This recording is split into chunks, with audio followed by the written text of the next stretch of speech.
Good morning everybody. तो आज एक नया जर्नी स्टार्ट कर रहे हैं हम ग्रुप 2 का एक और पेपर, जिसका क्या नाम है sir? Financial management and strategic management. ये दोनों ही पेपर आपको मालूम होगा आपका लास्ट पेपर है एग्जाम का, और कल होने वाला है मई वाले लोगों के लिए। कल यानी कल 17 है, और कल मई 24 वाले जो एग्जाम्स दे रहे थे उनका कल FMSM का एग्जाम है। उसके बाद सितंबर में है, फिर वापस जनवरी में।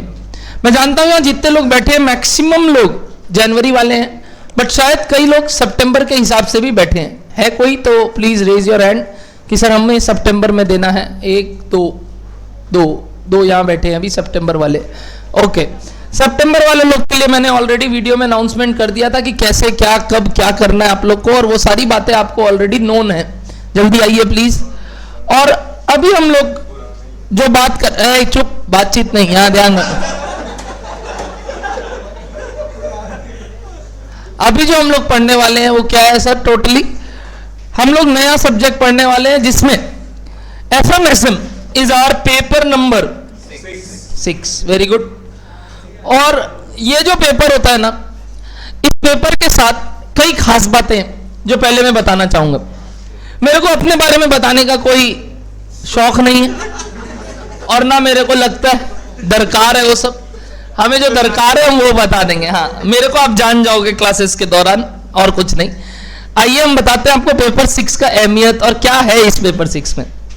ऑलरेडी आप ग्रुप 1 के 3 पेपर और ग्रुप 2 के 3 पेपर से वाकिफ है, बट शायद पेपर 5 विच इज ऑडिट, जिसके बारे में अभी आपके पास इतना नॉलेज नहीं है या आपने स्टार्ट नहीं किया।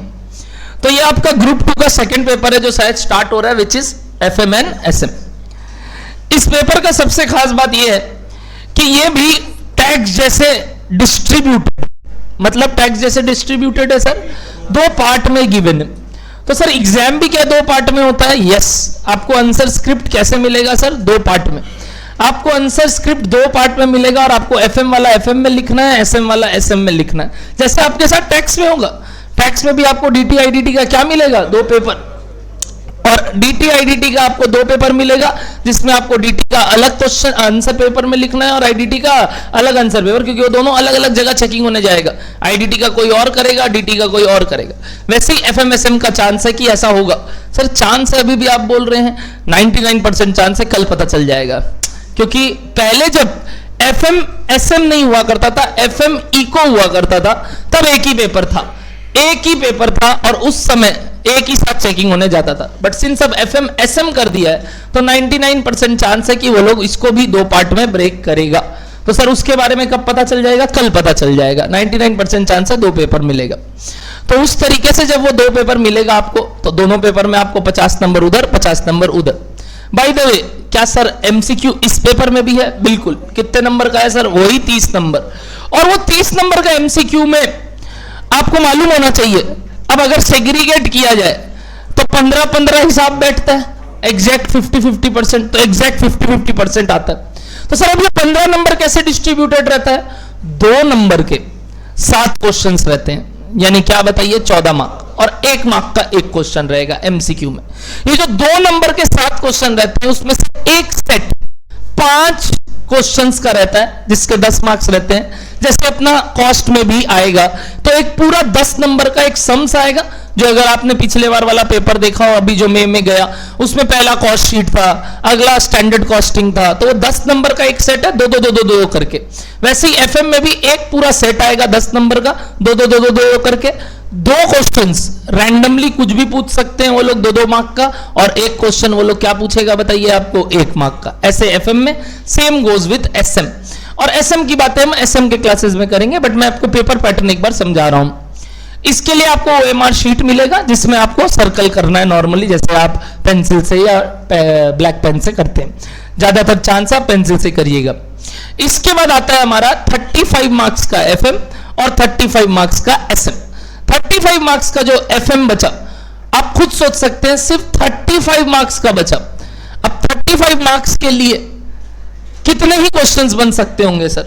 एग्जैक्टली अगर मैं 35 मार्क्स का बात करूं तो question number 1 will be of 15 marks, जिसमें 3 क्वेश्चंस रहेंगे 5 नंबर के। फ्लैट सिस्टम है, 3 क्वेश्चंस रहेंगे कितने बताइए, 5 नंबर के। और उस 5 नंबर का तीनों क्वेश्चंस प्रैक्टिकल रहने वाला है, तो वहां 15 नंबर और खत्म। अब कितना नंबर बचा बताइए, 35 में 15 गया तो 20 नंबर।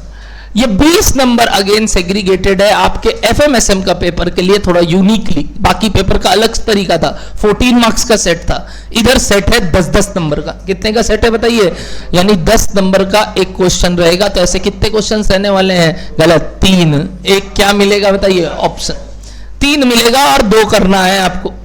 उस 3 में 2 अगेन फुल प्रैक्टिकल रहने वाला है, एक एफएम का थ्योरी रहता है, जो जैसे हमने कॉस्ट में बोला लोग स्किप ही करते हैं, और एफएम में तो पक्का स्किप करना चाहिए। क्यों, 50 नंबर का तो पूरा बाद में क्या अटेम्प्ट करना है बताइए, थ्योरी।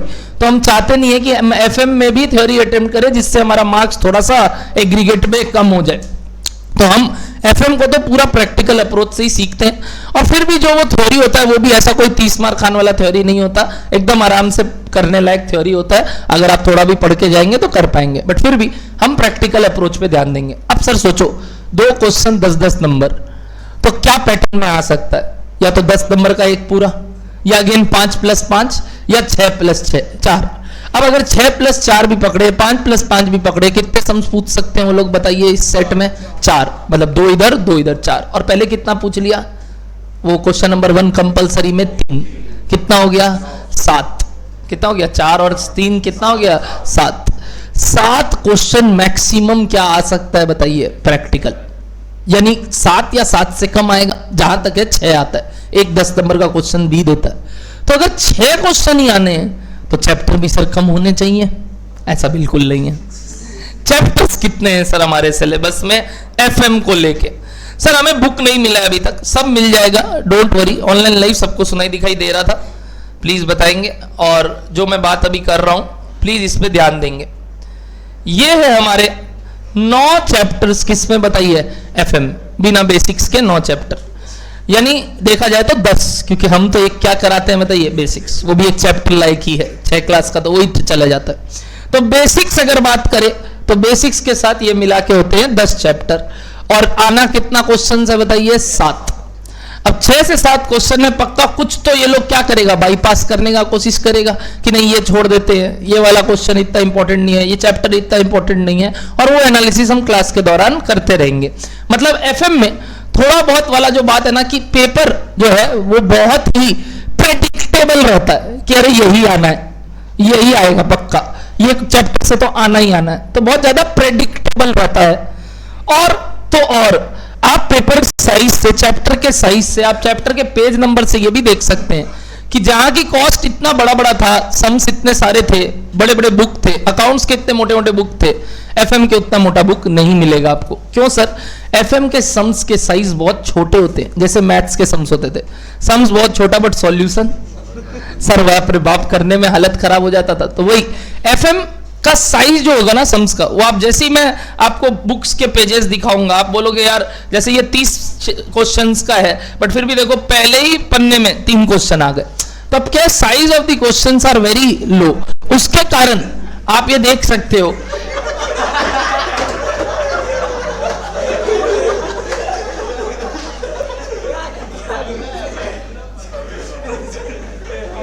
अब हम सबको बोल देंगे कि अर्जुन भैया बुलाया जाएगा। अर्जुन बदमाश लड़का है, 1 नंबर का, ये इसको पीटेंगे अपने मिलके। आइए, यहां था हमारा जो मैंने आपको बताया कंटेंट पेज का बात, जहां पे 9 चैप्टर्स हमें टोटली करने हैं। और इस 9 चैप्टर्स में हम देखा जाए तो टोटल में जितने क्लासेस लेने वाले हैं वो अप्रोक्सीमेटली बहुत ओके है सर। कितना होगा, करीब करीब 50 से 55 क्लासेस लगेंगे हमें एफएम कंप्लीट करने में। तो सर एसएम भी 50 नंबर का है, उसमें भी 50 से 55 लग रहा होगा? Of course not, because it is a bit theoretical. उसमें टाइम क्या लगेगा, कम। सर कितना टाइम लगेगा, 25 से 27 क्लास लगेगा उधर, और इधर 50 से 55। मैं एक एवरेज 50 पकड़ता हूं और वहां 25 ही पकड़ता हूं, तो मिला के कितना हुआ सर, 75 क्लासेस का जर्नी है। अभी जो हम ये 75 क्लासेस का जर्नी कर रहे हैं, हम कॉस्ट में पूरा 100 नंबर के लिए अराउंड 100 क्लास का जर्नी किए हैं, करेंगे, हुआ भी नहीं है तो अभी करेंगे। तो 100 क्लास का जर्नी कंप्लीट होगा वहां, यहाँ 75 क्लासेस में कंप्लीट हो जाता है। और इस वजह से मैंने सितंबर बैच के लिए भी ये बैच अनाउंस किया, क्योंकि मैं एफएम तो पूरा का पूरा लाइव बाई 10 अगस्त या उससे पहले ही कंप्लीट करवा दूंगा। और उनका एग्जाम सितंबर में कब है अभी तक पता भी नहीं है, बट जो भी है मेरे को लगता है 2, 4, 5 जब से स्टार्ट होगा आपके पास 1 महीना समय रहेगा एग्जाम से पहले रिवीजन करने के लिए भी। तो एफएम तो पूरा का पूरा लाइव हो जाएगा उनका। एसएम मैंने उनको पहले भी बोला आपको रिकॉर्डेड मिलेगा, बट जो जनवरी 25 के लिए देने वाले हैं, जो कि मैक्सिमम लोग हैं यहाँ, उनके लिए पूरा लाइव है। और तो और एफएम के बाद हम क्या स्टार्ट करेंगे, एफएम इसलिए पहले करा रहे हैं जैसा आप समझ सकते हैं, क्योंकि हमें सितंबर वालों लोग को रिलीज करना है, और ताकि उनका कुछ तो कम से कम पूरा लाइव हो सके, इसके लिए मैंने ये तरीका अपनाया। क्योंकि कॉस्ट ऑलरेडी मेरा रनिंग बैच चल रहा है जिसमें 4 चैप्टर या 3 चैप्टर बचा है, तो वो लाइव नहीं कर पा रहे हैं, तो उनको वो वीडियो मिला, एसएम वीडियो मिला, तो मैं चाहता हूं एफएम तो वो मेरे साथ आके लाइव कर ले। सेकेंड बात आता है सर, ये जो एफएम की क्लासेस होंगी ये किस टेन्योर में और किस तरीके से आप कंप्लीट करेंगे, तो मैंने आपको ऑलरेडी अनाउंस कर दिया कि हमारा ऑल्टरनेटिव डेज क्लास चलेगा कितना बजे सर, 11 बजे। बट ये जो ऑल्टरनेटिव डेज क्लास चल रहा है 11 बजे, ये हमेशा के लिए नहीं है, ये अगले 2 वीक 3 वीक तक है, या फिर जब तक मेरा कॉस्ट नहीं होता तब तक है। सर कॉस्ट होने का टारगेट कब तक है आपका, मोटा मोटी 10 तारीख या 15 तारीख के बीच में। तो 10-15 जून तक जैसे ही अपना क्या कंप्लीट हो जाता है बताइए, कॉस्ट कंप्लीट हो जाता है, तब हम क्या कर देंगे बताइए, एफएम लगातार कर देंगे। बट मेरे को लगता है थोड़ा 10 नहीं, 15 नहीं, 20 भी जाए तो कोई अपने को चाप नहीं है, ये पक्का है 10 अगस्त तक क्या हो जाएगा बताइए, एफएम कंप्लीट, और जून में क्या हो जाएगा, कॉस्ट कंप्लीट। तो सितंबर वाले भी खुश और जनवरी वाले भी खुश, अपने को सबको लेके चलना। तो उस हिसाब से बात आपको बता दिया। अब सर हमें किताबें कितनी मिलेंगी, एक जैसा आप देख सकते हैं ये किताब मिलेगा जिसका क्या नाम है सर, एफएम का मेन बैट। एक मिलेगा एफएम का डे बिफोर एग्जाम बुक, जो कि मैंने अलग तरीके से इस बार बनाया है। जैसे कॉस्ट का डे बिफोर एग्जाम बुक मैंने कुछ शायद 70-80 पन्ने में कवर किया, और उसके बाद थ्योरी भी डाला है उसमें, क्योंकि कॉस्ट का थ्योरी जैसे मैंने बोला इंपॉर्टेंट है, लोग कवर करने का कोशिश करते हैं ताकि पेपर को जल्दी कंप्लीट कर सके। बट एफएम का थ्योरी मैंने थोड़ा यूनिक स्टाइल से बनाया, जैसे आप लोग का टैक्स का वो रहता है, क्या बोलिए तो चार्ट बुक्स, तो वैसे मैंने drawing book, chart book type का बुक बनाया, जिसमें 12 पन्नों में मैंने पूरा एफएम लिख दिया है। और वो 12 पन्ने का चार्ट बुक आपको एकदम ड्राइंग कॉपी जैसे मिलेगा, एकदम ड्राइंग कॉपी जैसे, वो भी आपको मिलेगा जिस दिन आपको बुक इशू किया जाएगा। और थर्ड बुक हमारा अभी रेडी है, जो है एसएम का मेन मैट, जिसमें आपको कोर रीडिंग मैंने उसको बुलाया, जिसमें हम लोग पूरा का पूरा मेन पाथ पढ़ने वाले हैं, वो एसएम का बुक होगा। एक चौथा बुक और मिलेगा आपको एसएम का, विच इज क्वेश्चन बैंक। और वो क्वेश्चन बैंक वाला जो बुक है वो आपको बाद में मिलेगा, क्योंकि वो अभी ऑन प्रोसेस है, क्योंकि अभी आपको मालूम है ये जनवरी में अटेम्प्ट था, जिसके साथ साथ ये एसएम लागू हुआ हो एफएम के साथ, और मैंने पढ़ाना चालू किया था। ऑल्दो एसएम में पहले 2 बैच से सीएमए को पढ़ा रहा हूं, बट सीए का पहला बैच पढ़ाया था बिकॉज टाइम ही नहीं था, पहले तो इकोनॉमिक्स था ही, बट जब अब एफएम के साथ जुड़ गया तो मैं पढ़ाने भी लग गया सीए के लिए, और मे को मैंने पहला बैच सीए इंटर के रूप में पढ़ाया। आप हमारे सेकंड बैच होने वाले हैं जो एसएम पढ़ेंगे। बट ये एसएम का क्वेश्चन बैंक जो है वो ऑन प्रोसेस है, वो रेडी हो रहा है, और आपको जरूर मिलेगा, इवन सितंबर एग्जाम वाले लोग को भी मिलेगा।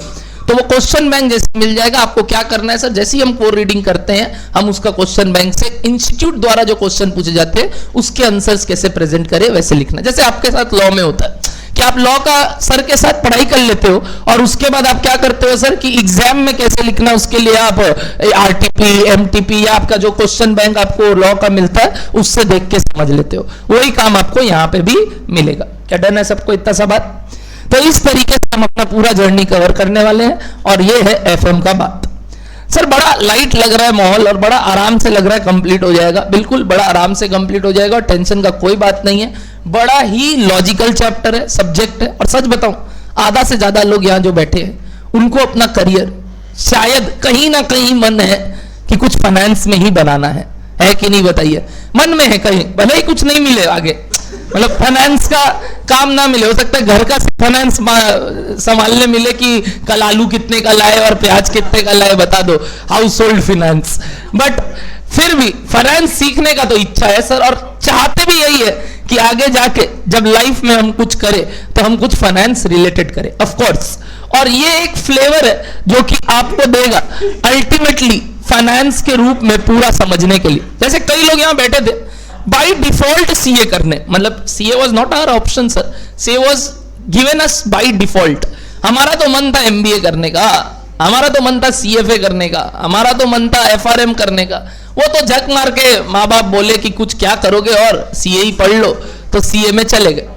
तो मैं आपको बता दूं, ये वो जो आपका पूरा बात है, क्या बताइए कि हमको एमबीए में फाइनेंस करना है, हमको सीएफए करना है, उसके लिए आप समझ लीजिए स्टेपिंग स्टोन है एक, जिसके थ्रू अगर आप ये एफएम का सब्जेक्ट को अच्छे से सीखते हो तो आने वाले टाइम पे जब आप आर्टिकलशिप करोगे, जैसे आपके सीनियर्स जो अभी कर रहे हैं, जिन्होंने नवंबर 23 में एग्जाम क्लियर किया, वो अब कोई ना कोई उसमें से 50% बच्चे कोई ना कोई फाइनेंस लाइन में अपना पढ़ाई और कंटिन्यू कर रहे हैं अलॉन्ग विद आर्टिकलशिप। और yes, this is the time जिसके बाद आप डिसीजन लेते हो कि आपको और कोई कोर्स साथ साथ में करना चाहिए कि नहीं, कि आप सिर्फ सीए करना चाहते हो, अच्छे से आर्टिकलशिप करना चाहते हो कि नहीं सर मीडियोकर फॉर्म में आर्टिकलशिप करेंगे, सीए करेंगे और साथ ही साथ एक एडिशनल कोर्स भी करेंगे। तो ये सबका अपना अपना मान्यता होता है और उस हिसाब से हम after giving our CA inter exams and getting into some articleship forms we will decide what to do further. जैसे अभी मे वाले लोग डिसीजन लेंगे, जैसे ही कल का एग्जाम खत्म होता है, सर आगे क्या करे, कल देखना आप बोलेंगे, बच्चा लोग आएगा बोलेगा सर आगे क्या करे ये बताइए। तो ये जो आगे क्या करे वाला सिनेरियो आपके साथ भी होगा सितंबर और जनवरी में, और उस समय अपने बातचीत करेंगे कि सर क्या इंटरेस्ट बना हमारा, क्या हमारा इंटरेस्ट लॉ की तरफ गया, क्या हमारा इंटरेस्ट ऑडिट की तरफ गया, क्या हमारा इंटरेस्ट फाइनेंस की तरफ गया, क्या हमारा इंटरेस्ट टैक्सेशन की तरफ गया। उस हिसाब से हम अपने आगे का आर्टिकलशिप का जर्नी और पढ़ाई का जर्नी डिसाइड करेंगे। तो अगर ये सब्जेक्ट अपने सीखते हैं तो आप समझ लो जो आपके मन का अंदर का बात था पहले बचपन में कि हमें ये करना है, फाइनेंस में कुछ करना है, पैसा ज्यादा कमाना है, तो वो चीज यहां से सीखोगे। और आगे जाके ये एक पूरा पेपर वापस से बनने वाला है 100 नंबर का एएफएम, और वो भी शायद आपको एक मतलब होता है ना कि जिनके ये ना रहे, थोड़ा थोड़ा आ गया, हाँ, तो ये ना रहे वैसा ही लोग पढ़ाए, बट हाँ उस समय शायद बाल आ जाए, तो वो तरीके से पढ़ाया जाएगा, चिंता मत करो, चुप रहे, तो टेंशन मत लीजिए आप लोग। और हाँ 100% आपके बैच में तो मैं ही पढ़ाने वाला हूँ वो पेपर, बिकॉज ये जो मे अटेम्प्ट वाले लोग निकले हैं थोड़ा इमाम मचा के रखे हैं मेरे पीछे हाथ धो के बैठे हैं वो लोग कि नहीं आप नहीं करेंगे। इवन नवंबर 23 वाला लोग सब पहले एफआर ले लिया ये सोच के कि एसएफएम और एएफएम नहीं लेंगे जब तक आप चालू नहीं करेंगे। तो पहले अविनाश सर एफआर पढ़ाना अभी पहला बैच चल रहा है उनका, तो उनको वो दिलवा दिए, हम बोले रुको 6 महीना रुको हम चालू कर रहे हैं। तो 6 months later we will start that, और वो लोग वाले बैच होंगे जो लोग पढ़ेंगे और आपके लिए भी वो रेडी हो जाएगा जब तक। तो गाइस आप लोग जो ये फाइनेंस पढ़ने वाले हो इसको बड़ा आराम से पढ़ना है और टेंशन लेना नहीं है। जैसे कि कॉस्ट में नहीं लिए हैं वैसे ही यहाँ पे भी नहीं लेना है, सिर्फ सीखते रहना है, खुद से ट्राई करते रहना है, देखना आगे बढ़ते रहेंगे। क्या डरना है सबको? आइए आज हम स्टार्ट करेंगे फाइनेंस के साथ, और सबसे पहले वही लिखेंगे पेपर पैटर्न। कॉपी में हेडिंग देंगे सारे बच्चे पेपर पैटर्न, क्योंकि ये थोड़ा इंटरेस्टिंग बात है और ये लिखना बहुत जरूरी है, जिससे आपका माइंड सेट चलेगा कि जब भी हम कोई सम्स करेंगे हम किस एंगल से करेंगे। जैसे कि कॉस्ट में हम जानते हैं हम 7 नंबर 10 नंबर का सवाल देख सकते हैं, बट अकाउंट्स में हम 14 नंबर का भी सवाल देख सकते हैं। और जैसा आपने पेपर में देखा होगा आया भी 3 क्वेश्चन 14 नंबर का, बट एफएम में कभी चाह के भी ऐसा नहीं होगा। तो of course the size of the sums, जो सम्स का क्वांटिटी है, टाइम है, वो ऑफ कोर्स क्या होगा, कम होगा। तो लिखेंगे सब कोई, क्या बताइए फर्स्ट पॉइंट एफएम से रिलेटेड पेपर पैटर्न।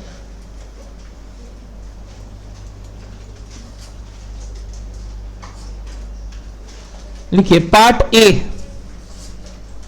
एफएम के अंदर सेक्शन नंबर 1, सेक्शन नंबर 1 याद नहीं रखना है कि मेरा सेक्शन नंबर 1 है, कोई क्लॉज नंबर इतना, सब सेक्शन इतना, कुछ नहीं। सेक्शन नंबर 1 एमसीक्यू, जिसमें 2 into 7 14 plus 1 into 1 1 summing up to 15।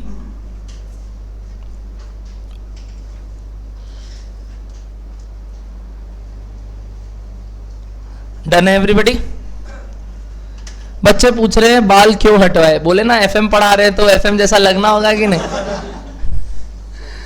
बताइए, एमसीक्यू लिख लिए क्या सब कोई पक्का? तो ये एमसीक्यू वाला बात हुआ, लिखिए। ये कंपलसरी होता है। क्या होता है सर? ये कंपलसरी। नेक्स्ट हुआ आपका सेक्शन 2, जिसमें डिस्क्रिप्टिव क्वेश्चंस रहने वाले हैं। और उस डिस्क्रिप्टिव क्वेश्चन में question number 1 is again compulsory, और वो रहने वाला है fixed pattern 5 into 3 15 marks, fully practical. यहां पे ये 14 फुल्ली प्रैक्टिकल है, एक हाईएस्ट क्या आ सकता है? थ्योरी। पी और टी मतलब प्रैक्टिकल और थ्योरी। डन। फिर क्वेश्चन नंबर 2, क्वेश्चन नंबर 3 और क्वेश्चन नंबर 4 में 2 and 3 will be practical, 4 will be theory. Each question would be of 10 marks। Attempt कितना बताइए? एनी 2। डन। ये 10 मार्क्स का जो पैटर्न है ना, वो भी जनरली 6+4 या फिर आप समझ लो 5+5 पे टूटा हुआ रहता है। और जो ये लास्ट वाला क्वेश्चन है ना 4, उसमें तो और अच्छा पैटर्न रहता है, और टूटा हुआ रहता है। 4+4+2 मतलब थ्योरी पूछ रहा है तो ज्यादा क्वेश्चन पूछेगा और कम कम मार्क्स पूछ पाएगा। तो 3+3+ ऐसे 4 ऐसे करके 3+3+2+2 इस तरीके से 4 क्वेश्चन पूछने का कोशिश करेगा। तो हम जनरली एफएम में ये 3 अटेम्प्ट करते हैं और इससे हम 100% पेपर एफएम का अटेम्प्ट कर लेते हैं। As you all know, MCQ में हमारा कोई नेगेटिव मार्किंग नहीं है, तो लास्ट में जाते वक्त गोला तो पक्का बना के आना। बोलो डन है? ये किसका पैटर्न हुआ बताइए? एफएम का। डिट्टो सेम पैटर्न है किसका बताइए? एसएम का। बट देखिए वहां लास्ट क्वेश्चन का खास बात क्या है, लिखेंगे सब कोई। पार्ट कौन सा बताइए? बी। क्या बताइए? Strategic management. और इसके अंदर सेक्शन नंबर 1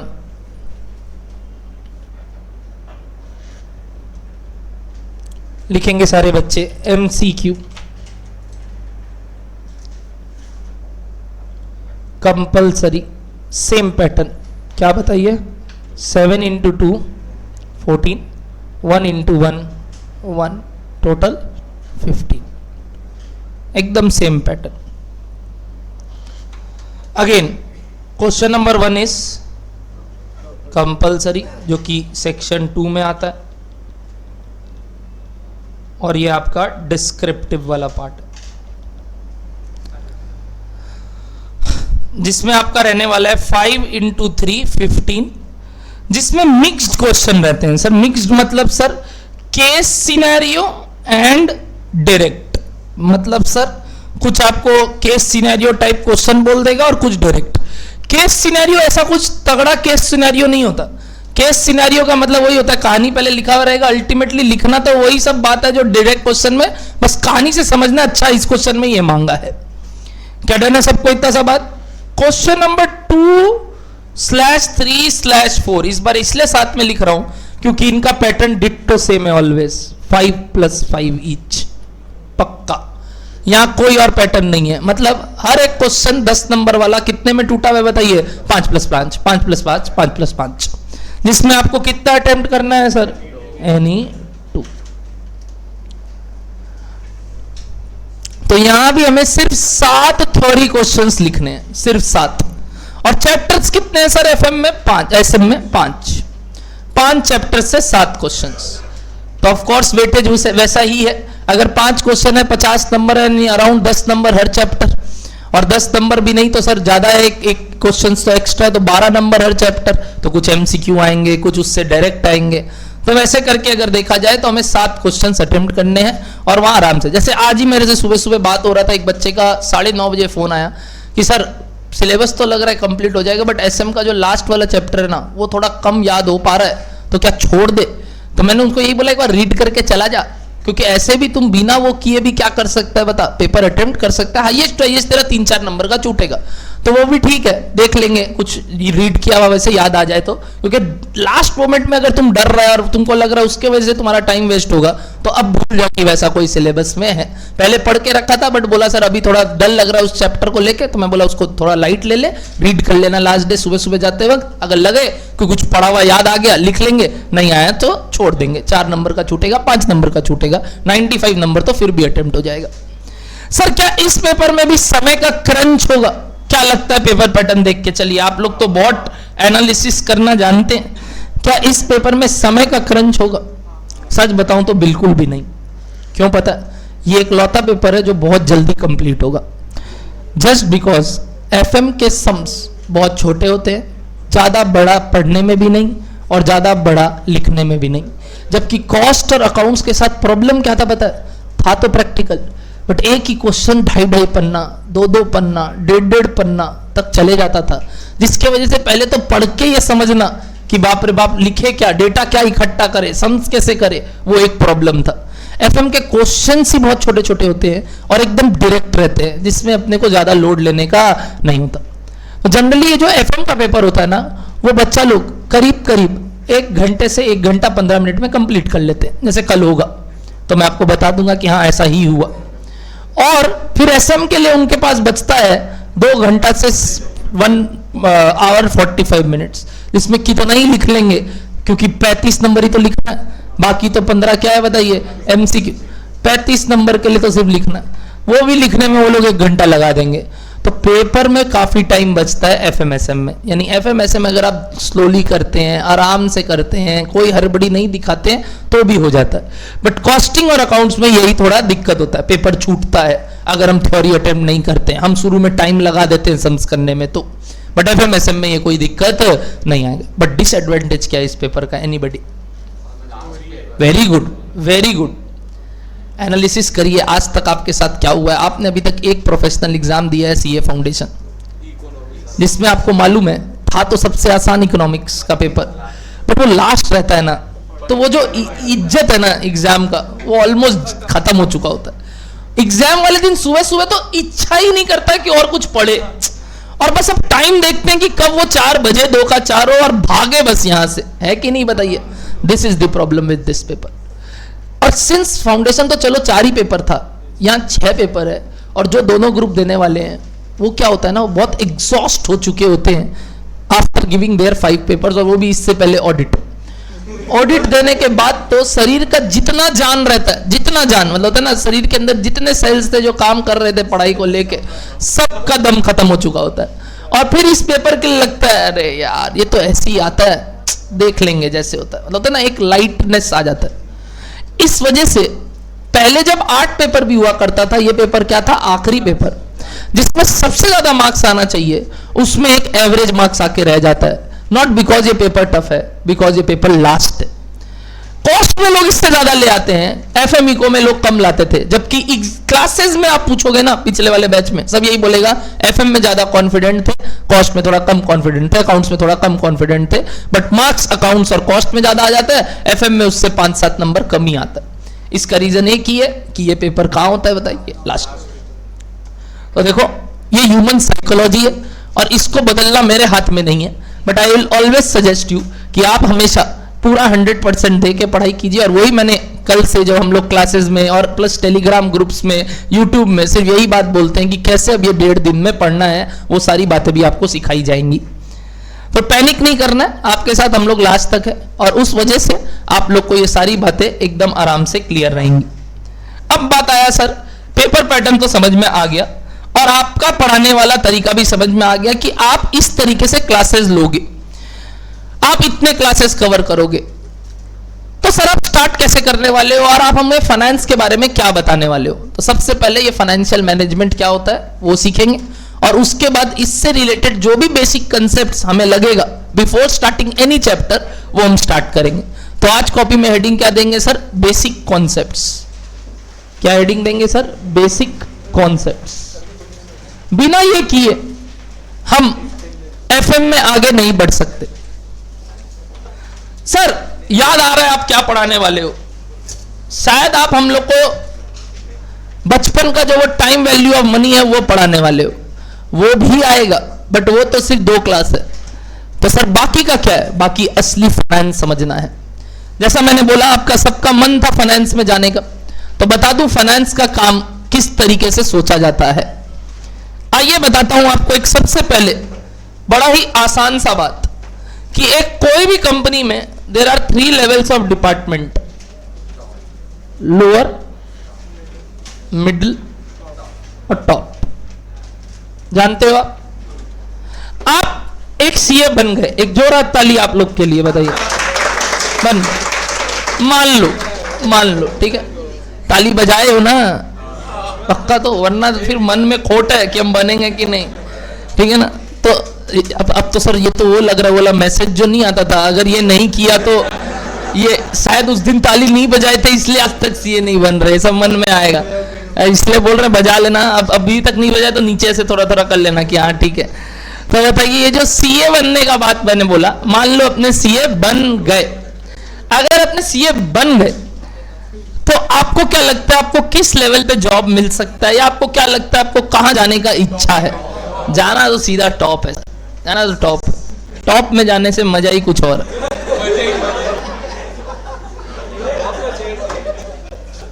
टॉप में जाना है, बट टॉप में जाने से पहले कई स्ट्रगल करने पड़ते हैं, कई पापड़ बेलने पड़ते हैं, और वो जो पापड़ और स्ट्रगल करना पड़ता है वो जनरली हम मिडिल लेवल पे करते हैं। एज ए सीए हमें कहीं ना कहीं इनके बीच की कोई डिपार्टमेंट में काम मिलता है, जहां से हम मिडिल लेवल की कुछ बातें, टॉप लेवल की कुछ बातों का मिक्सचर सीखते हैं और हम धीरे धीरे वहां पूरा शिफ्ट होते हैं। बट अगर हम सीए के साथ और एडिशनल कोर्सेज कर ले, like specifically I will suggest MBA in finance, तो हमें सीधा एंट्री कहां मिल जाता है? टॉप लेवल मैनेजमेंट में, क्योंकि हमने एक्सपीरियंस और ले लिया, हमने पढ़ाई और कर लिया, और इस समय हम जो इंटर्नशिप और करते हैं और यहाँ जो हम 2 साल का आर्टिकलशिप रगड़ते उसके थ्रू हमें सीधा उसके बाद कहां मिल जाता है बताइए? Top level management. यानी हमें असली काम जो एकदम बड़े बड़े कंपनीज करते हैं उधर जाने का मौका मिलता है।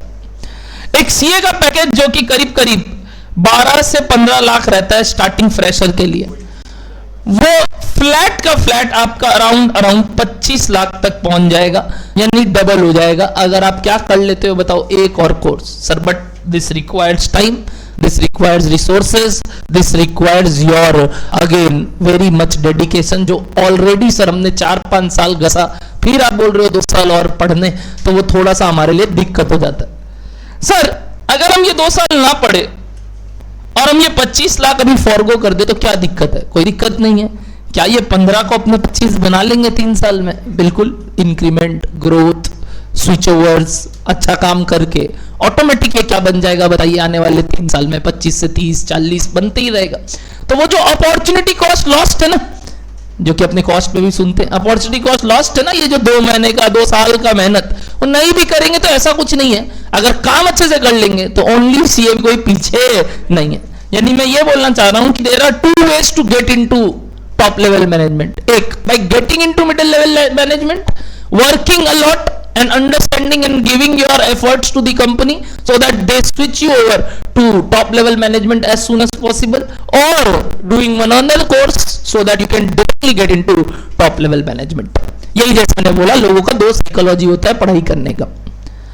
तो सर जाना तो देखो टॉप लेवल मैनेजमेंट में, क्योंकि पक्का ये जो आप फाइनेंस मैनेजमेंट सिखाने वाले हो ये कौन लेता होगा बताओ? अच्छा, घर का क्या सब्जी लाना है, आज क्या बनेगा, आप डिसाइड करते हो, है ना? हम घर के कुलदीपक है,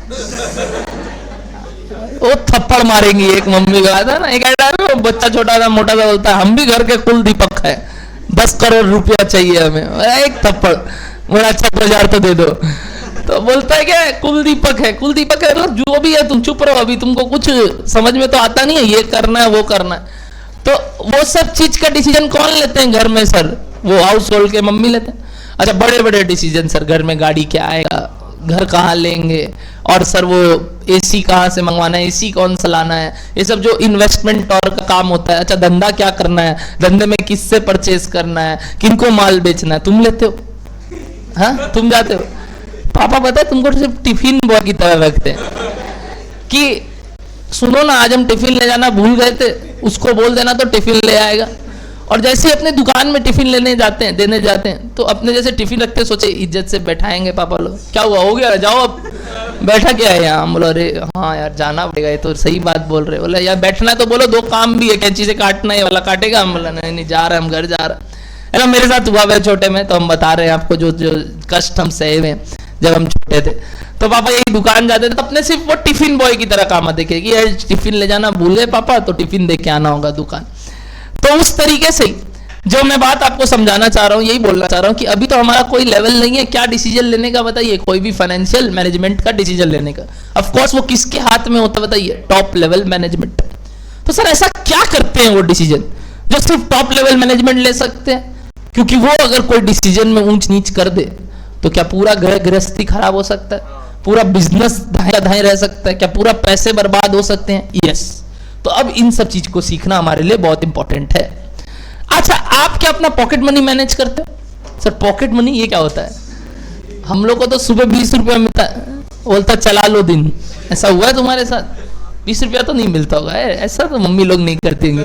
ज्यादा 20-30 रुपया पापा 100 दे देते होंगे, मम्मी के पास फिर जाते होंगे तो 200 पकड़ा देती होंगी। और फिर दादा दादी भी है, उनके अरे पापा बहुत गर्मी है, आज थोड़ी ऑटो में जाएंगे, प्लीज उबर का पैसा दे दो ना, तो वही 500 रुपये में। और आज के दिन पे तो तुम्हारे पास जीपे है, कुछ भी नहीं तो ऑटो वाले को क्या लेगा, जीपे दे, मतलब वही उबर वाले को क्या जीपे दे दे, क्या जीपे कर दे, तो क्या है जीपे, खुद का बैंक अकाउंट का एक्सेस तो खुद के पास है, तो बच गए तुम लोग, जीपे दे के निकल जाते हो, है कि नहीं? तो तुम लोग तो जीपे देने में एक्सपर्ट हो। तो अब क्या है, तुम्हारे हाथ में तो आ गया एक बहुत अच्छा उपाय कि सर यूपीआई कर देंगे, हाथ में ही तो बैंक अकाउंट है हमारे, तो बच गए। बाबू जब हम लोग पढ़ाई करने जाते थे ना, सुबह सुबह गरजते थे ऐसे कि भाई प्लीज दे दो, गिड़गिड़ाते थे मम्मी के आगे, प्लीज 20 रुपया दे दो, आज 40 रुपया दे दो, आज ये खाने का भी इच्छा है, साथ साथ में सिर्फ भाड़ा नहीं लगना है। तो पूछती और थी क्या खाना है। हम और अविनाश सर और जो 3-4 दोस्त लोग हम लोग जाते थे ना जब, तो हम लोग ये जो मोंजनीज, जो आज के दिन में मियो मोरे बन गया था, फिर वापस मोंजनीज भी आ गया, वो मोंजनीज जो भी बोलो वो था। और वहां ब्लैक फॉरेस्ट केक मिलता था, फैसिनेशन था, ब्लैक फॉरेस्ट केक, वाह ब्लैक फॉरेस्ट, काला जंगल, यही तो खाना था।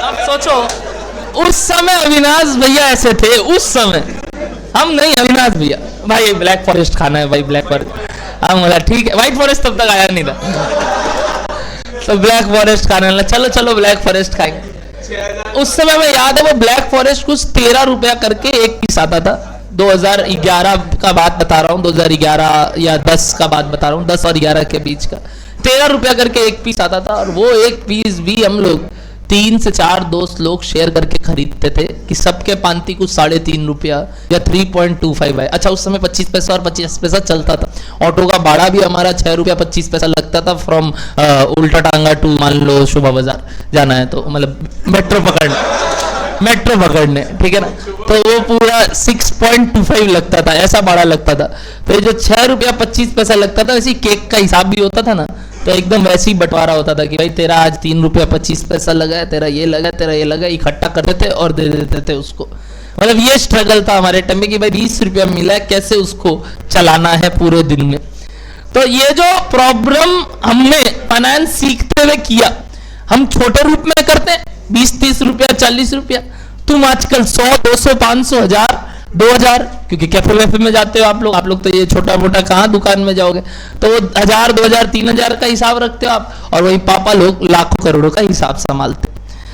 तो सर ये जो फाइनेंस लेवल है ना, ये हर जगह, ऐसा नहीं है कि ये कोई टॉप लेवल मैनेजमेंट वाला लोग ही करता है, बट टॉप लेवल मैनेजमेंट वाला लोग बड़े रूप में करता है, और हम आज किस रूप में कर रहे हैं सर, छोटे रूप में।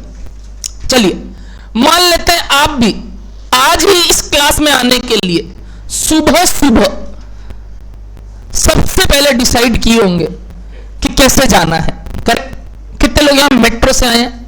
मेट्रो से, ओके, मैक्स लोग metro. Auto auto auto, okay, बस बस बस, ओके। 11 नंबर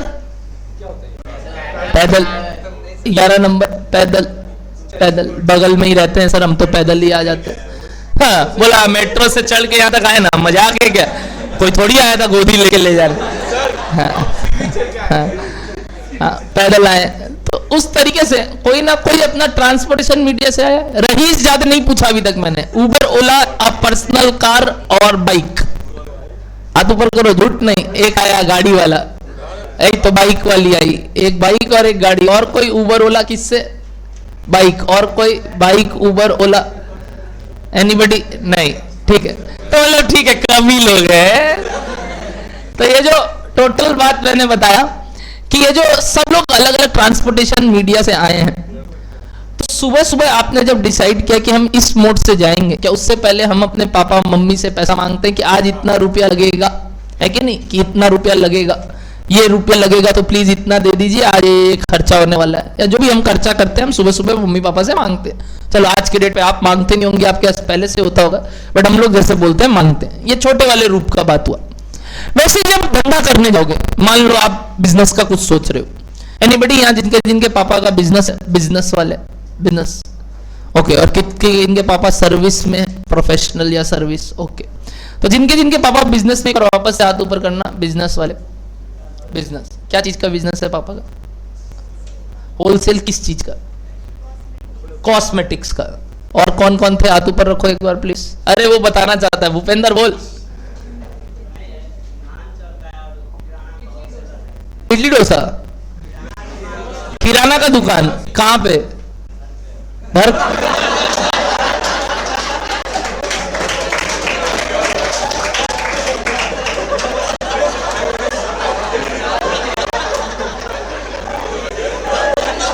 तेरा नाम ऐसे ही भूपेंद्र नहीं,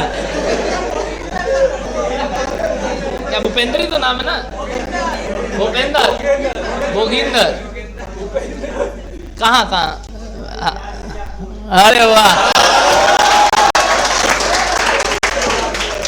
किराना का दुकान है। और कहाँ है, तो साड़ी वाले, साड़ी, और तो साड़ी वाले एक, हाँ अच्छा रितेश का है क्या, इधर इधर एक मिला शांता साड़ी, और उधर क्या होलसेल रिटेल, क्या, हाँ रिटेल कहाँ पे, राम मंदिर में, कौन सा दुकान, अच्छा राजकुमार स्टोर, साड़ी वाड़ी का ही काम है, समझ गया, कंपटीशन है, कंपटीशन।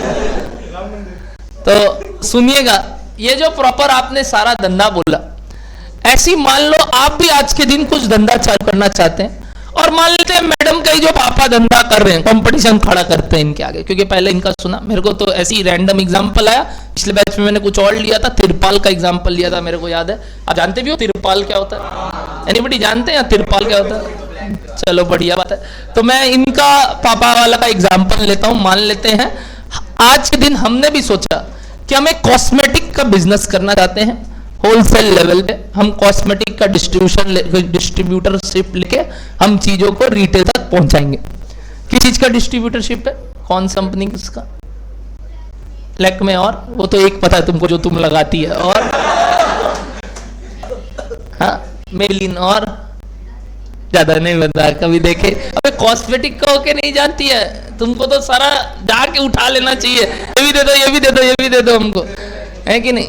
ड्रेस में इसको सब मालूम है, देख लॉरियल ड्रेस में सब बक कर रहा है, ये कितना गिफ्ट किया है भाई, पतंजलि। अरे मजाक नहीं है,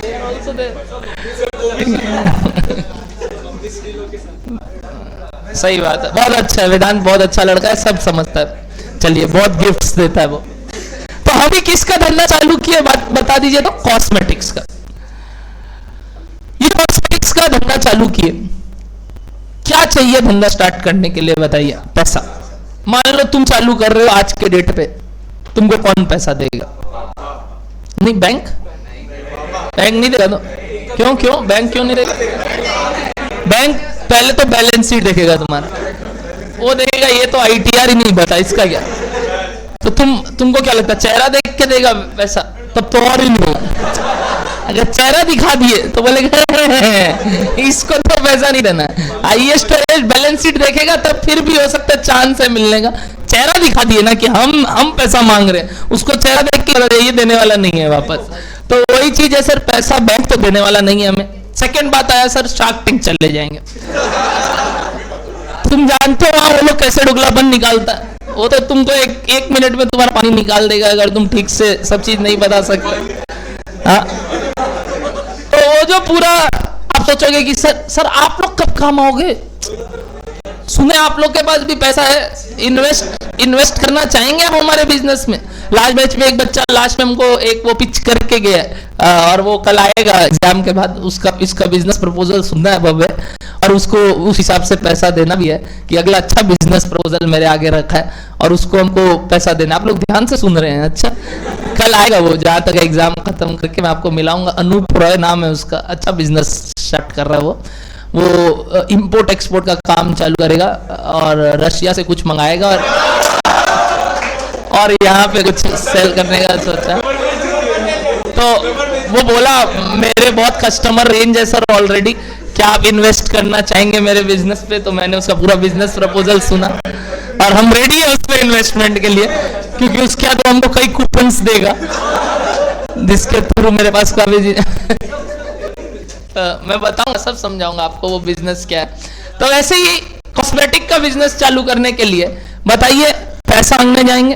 पैसा अभी तो देखो हमें कोई नहीं देने वाला, कौन देगा सबसे पहले बताइए आप? सेम जैसे नवीन क्लासेस जब खुला था हमें भी कोई पैसा नहीं दिया था, हमें कोई बैंक पैसा नहीं दिया, हमें कोई का कोई सेविंग्स तो नहीं था, क्योंकि पॉकेट नहीं बोल के कुछ चीज था नहीं, क्या 20 रुपए में क्या सेव करेंगे। हमारे पास ना कोई सेविंग्स, ना कोई बैंक पैसा देने वाला, ना कोई एंजल इन्वेस्टर। तो हमारा एक लौता सोर्स था कौन बताइए? घर से पापा से मांगना। वैसे ही आप पापा से मांगने जाओगे तो पापा आपको पैसा देंगे, पापा है तो पक्का बात है पहले क्या पूछेंगे? किस लिए चाहिए? तो बोले हाँ सर ये करना है। बोला ठीक है, कितना चाहिए? बोले इतना चाहिए। ठीक है, वेरी गुड, अच्छा बोल रहा है। कब लौटाओगे? बोला ठीक है। कितना लौटाओगे? बोला कितना लौटाओगे? दिए कितने हो? उल्टा मांगना नहीं चाहिए आपको वापस। मैं और अविनाश भैया दोनों ने जब 2016 7 मार्च को इनॉग्रेट किया था हमने अपना नवीन क्लासेस, उससे पहले जब हमने सेटअप चालू किया 1.5 लाख रुपया अपने अपने पापा से उठाया था। 1.5 लाख रुपया उसने, 1.5 लाख रुपया मैंने, और 3 लाख रुपया हमने बिजनेस में लगाया था कि कुछ ना कुछ वर्किंग कैपिटल फिक्स्ड एसेट्स के लिए चाहिए। और वो जो 3 लाख रुपया हमने लिया था, सिंस अपने अपने पापा से लिया, तो इंटरेस्ट नहीं लगना चाहिए था? क्या बोले पापा मालूम उस दिन? पैसा में तुम ना मेरा बेटा ना हम तुम्हारा पापा, तुम मेरे से उधार मांगने आया, कब तक लौटाएगा बता? तो मतलब लौटा देंगे 6-7 महीना 8 महीना, जब से रिटर्न आना चालू होगा आपको दे देंगे। बोला ठीक है 6-7 महीना 8 महीना 1 साल के अंदर अंदर है, ठीक है। इंटरेस्ट रेट थोड़ा कम लगाएंगे। मतलब इंटरेस्ट रेट? हम आपके ब्याज हैं, हमसे ब्याज लोगे? You are the principal, I am the interest. हम दादा दादी को बोल देंगे, बता देते हैं। बोला जिसको बोलना है बोल, ब्याज तो लगेगा। ठीक है चल, तुम अपना कुल दीपक है तो कम ब्याज लगाएंगे। उस समय कच्चा पैसा का ब्याज चलता था बाजार में हमारा 1% बोल के बोलते, आप लोग समझेंगे भी बात, मतलब करीब करीब आप समझ लो 12 से 18% इंटरेस्ट पे जाता था पैसा। तो बोला तुम सिंस अपना घर का आदमी है, जानता है हम तुमको, तुम कहीं और जाएगा भी नहीं, तो 6% ब्याज पे देंगे। बोला चलो ठीक है। उस दिन पैसा का अहमियत समझ में आया, भाई पैसा में बोझ आ गया और क्या चुकाना है साथ साथ में। सेम अविनाश भैया के साथ हुआ, इंटरेस्ट लगेगा, मतलब रिटर्न के साथ देना है। उसके लिए कोई फिक्स्ड इंटरेस्ट अमाउंट नहीं था, उसको बस बोला पैसा थोड़ा ज्यादा करके देना बस। तो उसके पापा भी ऐसे दिए मेरे को, तो पापा एकदम फ्लैट बोले जितना दिन में लौटेगा 6% ब्याज के साथ लौटा देना। बोला ठीक है। 3.5 महीना लगा हम लोग को, बैच चालू किया। सिंस हमारे बैच में तो अच्छा बात क्या ना, प्री पेमेंट आ जाता है सब चीज, तो सब चीज एकदम फटाफट हो गया। 3.5 महीना में हमने अपने पापा लोग को वापस उनका 1.5 लाख रुपया विथ इंटरेस्ट चुका दिया। फिर बोला अब जो आएगा वो हमारा आएगा और इसी से हम आगे बिजनेस करेंगे। फिर जब जब नया नया सेंटर लिए, मान लो कुछ और भी दरकार पड़ा कभी पापा से, जैसे 2018 में जब हमने श्याम बाजार में सेंटर लिया तब दरकार पड़ा पैसा का, तब पापा से मांगे, उसके बाद कभी दरकार नहीं पड़ा, क्योंकि ये सब सेंटर जब लेने लगे तब तक खुद का कॉर्पस आ गया था। तो जब उसने भी पापा से पैसा लिए सेम, पापा बोले चल पिछली बार तेरा पेमेंट प्रोसीजर बहुत अच्छा था और तो और तुम एकदम इंटरेस्ट के साथ पेमेंट किया तो थोड़ा कम लगाएंगे, इस 5% पे दे देंगे। हम बोला चलो ठीक है 5% पे दो, इस बार लौटा देंगे आपको, थोड़ा ज़्यादा बड़ा अमाउंट मांगे थे उस समय। तो इस तरीके से हमें पैसा प्रोक्योर किया हमने। तो जब भी कोई धंधा स्टार्ट होता है ना, तो उसको चलाने के लिए हमें क्या चाहिए सर? फंड्स। तो एक फाइनेंशियल मैनेजमेंट, यानी जो एक फाइनेंस का आदमी होता है वो जनरली बिजनेस में खुद और होता है अगर वो स्मॉल स्केल में, अदरवाइज अगर बहुत बड़ा बिजनेस है, करोड़ों खरबों का बिजनेस है, तो वो अपने अंदर एक फाइनेंशियल मैनेजमेंट क्या करके रखता है बताइए? अपॉइंट, जो कि एक टीम होगा या एक पर्सन होगा जो इस कंपनी का क्या देखेगा बताइए? फाइनेंस। जल्दी से बताइए तब इस फाइनेंस मैनेजमेंट का काम क्या है? सोच के आपके हिसाब से सबसे पहला काम क्या होना चाहिए? क्या करना बताओ? पैसा का, पैसा कहां से उठाना? कासेट ने बोला पैसा कहां से उठाना है सर, ये सबसे बड़ा पहला काम है। कासेट, जैसे तुम पैसा मांगने गया था, याद कर पापा का सबसे पहला सवाल क्या था? गलत, गलत, वेरी गुड। आपने खुद बोला, मैंने नहीं बोला, आपने खुद बोला था। सबसे पहला सवाल कितना लगेगा, कब देगा नहीं था, करेगा क्या? आज भी मांगे जाते हैं कुछ भी रुपया तो पापा क्या पूछते हैं? करना क्या है इसका, क्यों चाहिए, पूछते हैं कि नहीं? क्यों चाहिए? तो जो क्यों चाहिए, क्या इसका जवाब रेडी रहना चाहिए? बिना इसके पैसा मिलने वाला है क्या? बस दे दो ना, देखेंगे ना क्या करना, अभी इच्छा नहीं है, 6,000 मांग लिए और बोले बस चाहिए। क्यों चाहिए हम आपको बता नहीं सकते, बस 6,000 चाहिए। तो ऐसा ऐसे करेंगे तो पापा पैसा देंगे क्या? नहीं देंगे। पापा से अगर पैसा लेना है तो उसका क्या बताना होगा? रीजन, कि भैया क्यों चाहिए। तो क्यों चाहिए भी जरूरी है, ताकि क्या डिसाइड कर सके बताइए किन से पैसा मांगे। आज वैसे ही अगर हमें पापा से पैसा उठाना है तो हमें उनको क्या बताना पड़ता है? सर क्यों चाहिए। वैसे ही हमें जब भी पैसा उठाना पड़ता है कंपनी में किसी से भी, हमें उसका क्या बनना पड़ता है? उसका रीजन क्या है। रीजन मतलब बताइए, उसको क्या करो, मतलब क्या, क्या बिजनेस करने वाले हो, इस पैसों को तुम कहां लगाने वाले हो। अगर इसको मैं इंग्लिश में बोलूं, this is called investment decision. क्या बुलाया जाता है बताइए? और उस हिसाब से लिया जाता है प्रोक्योरमेंट डिसीजन। क्या लिया जाता है बताइए? तो there are two main function of any financial management या फाइनेंशियल मैनेजर। क्या बताइए? इन्वेस्टमेंट ऑफ फंड्स एंड दूसरा procurement, which is prior to which, which is prior to which. कौन पहले कौन बाद में? इन्वेस्टमेंट पहले, प्रोक्योरमेंट बाद में। प्रोक्योरमेंट पहले, इन्वेस्टमेंट बाद में। अरे बाप रे सर, दिमाग ही नहीं चल रहा, एकदम कंफ्यूज हो गए इस बात को लेके। तो बता दें आपको, जैसे अपने बजट चैप्टर पढ़ते हैं, सोचते वक्त उल्टा बात और अप्लाई करते वक्त सीधा बात। याद करो जब बजट चैप्टर पढ़े थे, सबसे पहले किन का बजट बनता है? सेल्स का। फिर किसका बनता है? प्रोडक्शन का। फिर किसका बनता है? कंजम्पशन का। फिर किसका बनता है? बट जब प्रोक्योरमेंट स्टार्ट करते हैं, पहले क्या करते हैं? परचेजेस।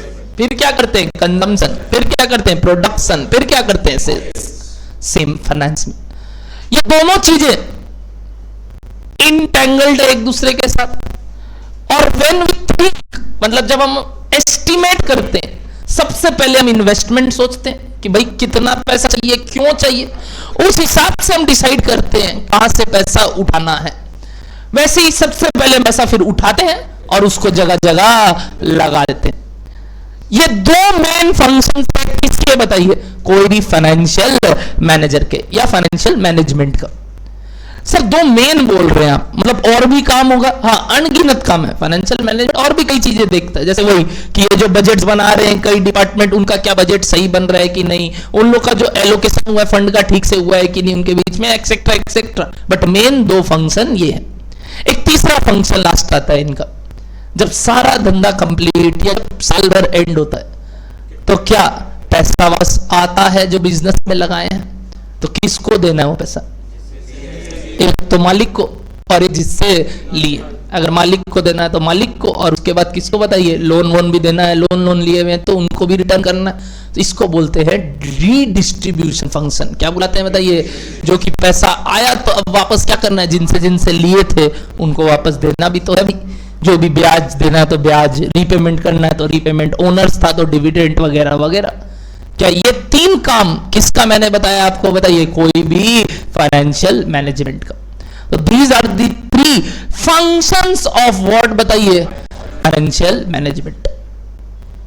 ये सब करने का कारण इंग्लिश में क्या बुलाते हैं उसको, इन सबको करने का कारण इंग्लिश में क्या बुलाते हैं उसको, व्हाट इज आवर ऑब्जेक्टिव, मतलब इसका मकसद क्या था कि भाई ये क्यों करना है, ये तो बताओ। कि अपने ये जो चीज सोच रहे हैं, एक फाइनेंशियल मैनेजमेंट खड़ा तो कर दिए ये 3 काम करने के लिए, बट क्यों करना क्यों है ये तो बताओ सर, बताओ क्यों करना पड़ता है, हाथ ऊपर करके।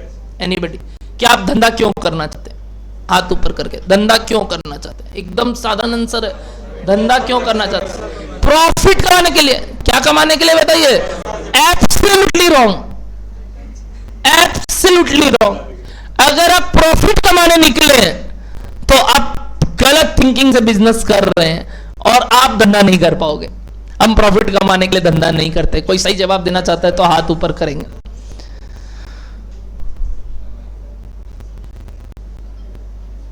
बोलो क्या नाम वापस से बोल, मैं भूल जाता हूं, अजीब सा नाम है।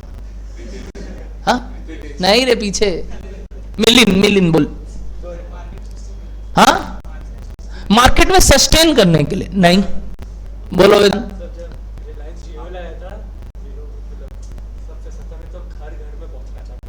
अच्छा, मतलब हर जगह जाना है, नहीं वही सेम मत हुआ। और क्या प्रॉब्लम सॉल्व, क्या प्रॉब्लम सॉल्व करने के लिए, नहीं समझा मैं। हमें को धंधा करना है, क्यों करना है धंधा, मैं तो ये पूछ रहा हूं। आप क्यों कॉस्मेटिक का बिजनेस, अच्छा आपको पैसा क्यों कमाना है, आप ये नहीं समझ। कोई भी बिजनेस करना है आपको क्यों करना है, अभी तक आप नहीं सोच पा रहे हो। फाइनेंशियल मैनेजमेंट करने का कारण क्या होगा बताओ। सर जो फंड्स पड़ा है उसको ग्रो करने, मतलब ग्रो करने के लिए, वही तो प्रॉफिट कमाना तुम बोला ना। नहीं, ऑब्जेक्टिव नहीं, उसके साथ साथ नाम और बाकी सारा चीज बनाना। अच्छा नाम बनाना है, स्टेटस बनाना है। अच्छा और wealth generation over profit. Oh my God, so much technical language. थोड़ा आसान शब्दों में बताना चाहेंगे सबको, what do you mean by wealth generation over profit.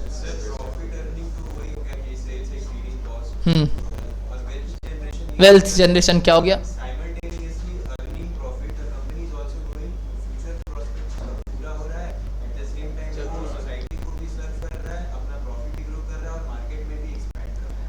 अच्छा ठीक है, थोड़ा हैवी हो गया मेरे लिए, हम थोड़ा आराम भाषा में इसका बात समझाते। अच्छा आप बताओ, एज एन इंडिविजुअल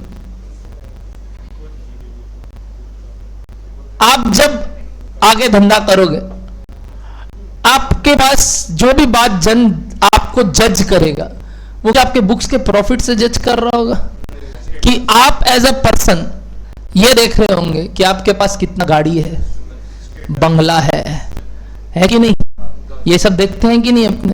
अरे तभी तो बाबू सोना आएगी कि घर पे क्या गाड़ी बंगला, क्या किस तरीके से रहते हैं हम, है कि नहीं, स्टेटस चाहिए कि नहीं एक।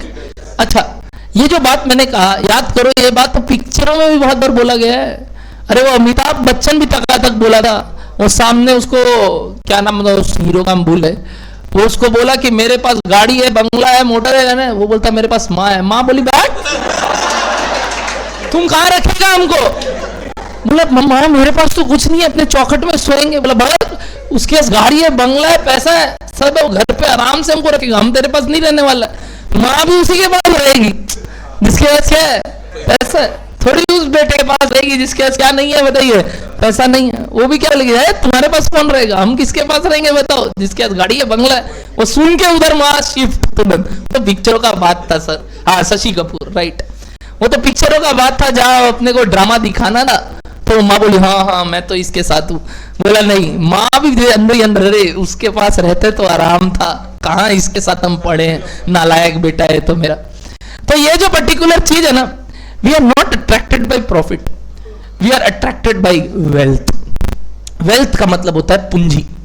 मतलब एज एन इंडिविजुअल हम प्रॉफिट कमाना नहीं चाहते, हम चाहते हैं आगे बढ़ते बढ़ते हमारे नाम पे घर हो, गाड़ी हो, बंगला हो, हर चीज हो जिसके थ्रू कभी भी हमें आगे कुछ भी रिक्वायरमेंट हो हम हर चीज सर्व कर सके।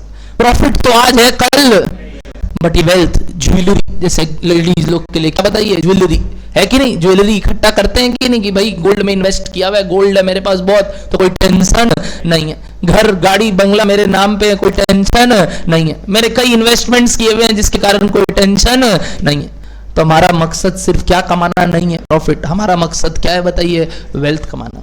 कंपनी के लिए वेल्थ क्या होता है, कंपनी का वेल्थ क्या होता है, जल्दी से बताइए, सोच के देखिए। हम कंपनी इसका बात, जैसे अपने लिए वेल्थ क्या, अपने लिए इंडिविजुअल्स के लिए वेल्थ क्या अपने, अच्छा देखते हैं ना, शाहरुख खान का नेटवर्थ इतना है, सलमान खान का नेटवर्थ इतना है, इस फलाना आदमी का नेटवर्थ इतना है, डॉली चाय वाले का नेटवर्थ इतना है। तो ये क्या, अच्छा ये नेटवर्थ क्या है, उसका मतलब क्या है नेटवर्थ, कि उसके पास कितने चीजें इसके नाम पे हैं, कैश कितना है, इसके पास कितने गाड़ी है, बंगला है, घर है कि नहीं। तो बताइए आप कैसे जाने जाओगे कि आपके पास कितने पैसे है। वैसे ही कंपनी किस रूप में जाना चाहता है कि वो कितना वर्थ का है, जो प्रोडक्ट में डील करता है उसको, एसेट्स, और सब जो प्रोडक्ट में डील करता है उसका स्टेटस नहीं।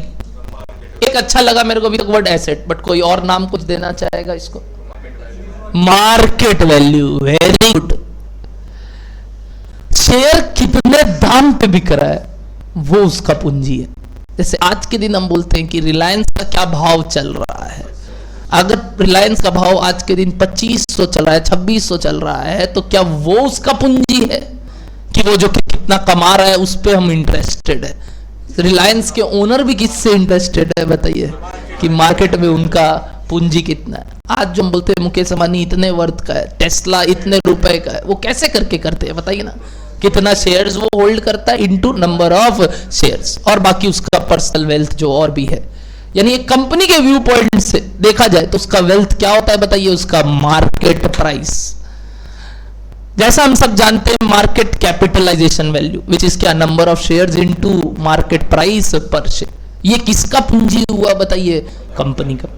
जिसको आपने बोला वही एसेट्स, बट एसेट्स तो क्या बुक वैल्यूज पे रिकॉर्ड किए जाते हैं, हम तो किसका बात कर रहे हैं, मार्केट वैल्यू। बुक वैल्यू अलग होता है, जैसे आप देखते हैं ना, वो तो इक्विटी शेयर कैपिटल 10 रुपया, प्रीमियम बाकी का दिखा देते हैं, बट क्या वो वैल्यू रहता है कि मार्केट में कुछ और भाव चल रहा होता है। तो असली भाव तो वो है जिससे हम पता करते हैं कि कंपनी कितने वर्थ का है।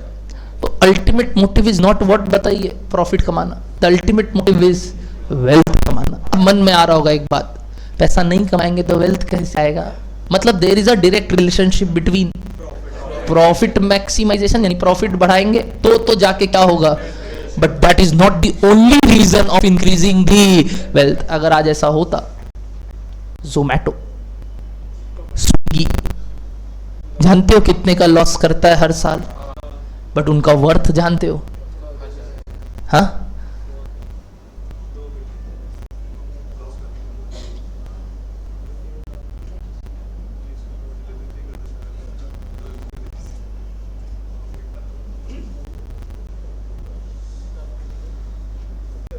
लास्ट ईयर का प्रॉफिट देखिए कितने का है, 300 और उससे पहले वाले साल का प्रॉफिट देखिए, लॉस ऑफ कितना। अच्छा तो ये जंप हुआ प्रॉफिट इस साल, तो पक्का पिछले साल तो इसका कोई वर्थ ही नहीं होगा। लॉस मेकिंग कंपनी का थोड़ी कोई वर्थ होता होगा, वर्थ होता होगा। कहीं मन में ये सब नहीं आता, अबे लॉस मेकिंग कंपनी है फिर भी क्या है इनका मार्केट वैल्यूएशन है। फ्लिपकार्ट सुनते हैं कि नहीं, लॉस मेकिंग कंपनी, फिर भी क्या चल रहा है sir, millions of valuation, billions of valuation. Sir ये वैल्यूएशन कैसे होता है, क्या ये नहीं जानना चाहते?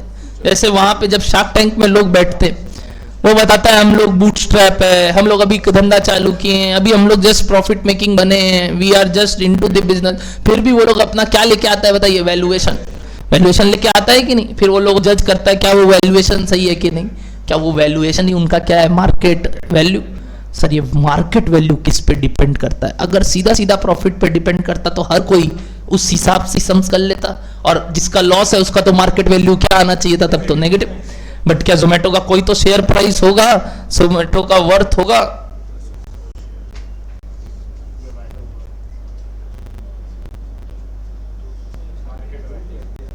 देख रहे हो कितना दिख रहा है? ट्रिलियन समझते भी हो कितने जीरो होते हैं? एनीबॉडी हाथ ऊपर करके 1 ट्रिलियन में कितना जीरो होता है? हाथ ऊपर करके 1 ट्रिलियन में कितना जीरो होता है? ये देखो, अपने फाइनेंस पढ़ने वाले हैं और आपको मैं सिर्फ इतना सा बात पूछा, 1 ट्रिलियन में कितने जीरो होते हैं? पूछना चाहेंगे 1 ट्रिलियन में कितने जीरो होते हैं? हाथ ऊपर करके प्लीज, अपना बुद्धि मत। दीपक 9 बोल रहे, एनीबॉडी विथ 9? 9 नहीं है, 9 नहीं है। वेदांत बताओ कितना? क्या? 10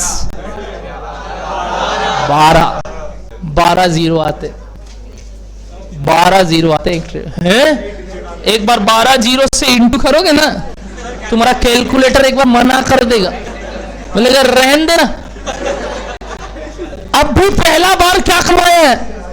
प्रॉफिट इस साल पहला बार, पुराना पाप तो धुला नहीं, और पहला बार प्रॉफिट कमाया और कितने ट्रिलियन का बिजनेस कर रहा है, देख रहे हो?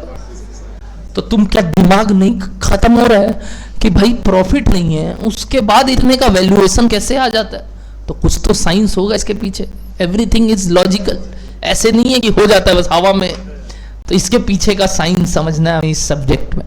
यानी कि our ultimate objective is not profit maximisation, our ultimate objective is wealth maximisation. हाँ, उसके लिए शायद प्रॉफिट मैक्सिमाइजेशन एक रीजन बने, शायद, बट वो सिर्फ ओनली रीजन नहीं होता। तो what is the primary objective of any financial management?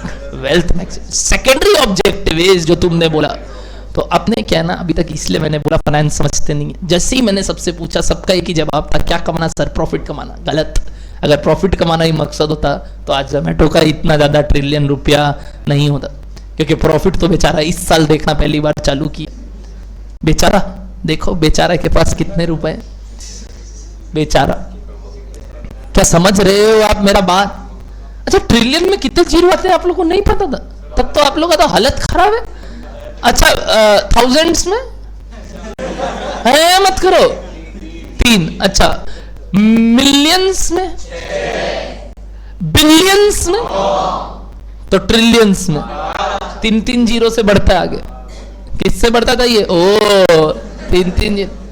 अच्छा, इंडिया में पहला 3 जीरो 1000, फिर अल्लाह 2 हो गया, अल्लाह 2 हो गया। बताए थे इसके बारे में, बताए थे ना, India is a developing country, औकात के बाहर जाने लग गया। जब पता चला अल्लाह 3 जीरो में बोलेंगे अपने आप को, तब तक तो ठीक था 1000। जैसे बोले अगला 3 जीरो वाले कोई आ ही नहीं रहे, तो बोला यार कोई तो अपने आप को कुछ तो बुला पाए। जैसे इसलिए एक वर्ड आया लखपति।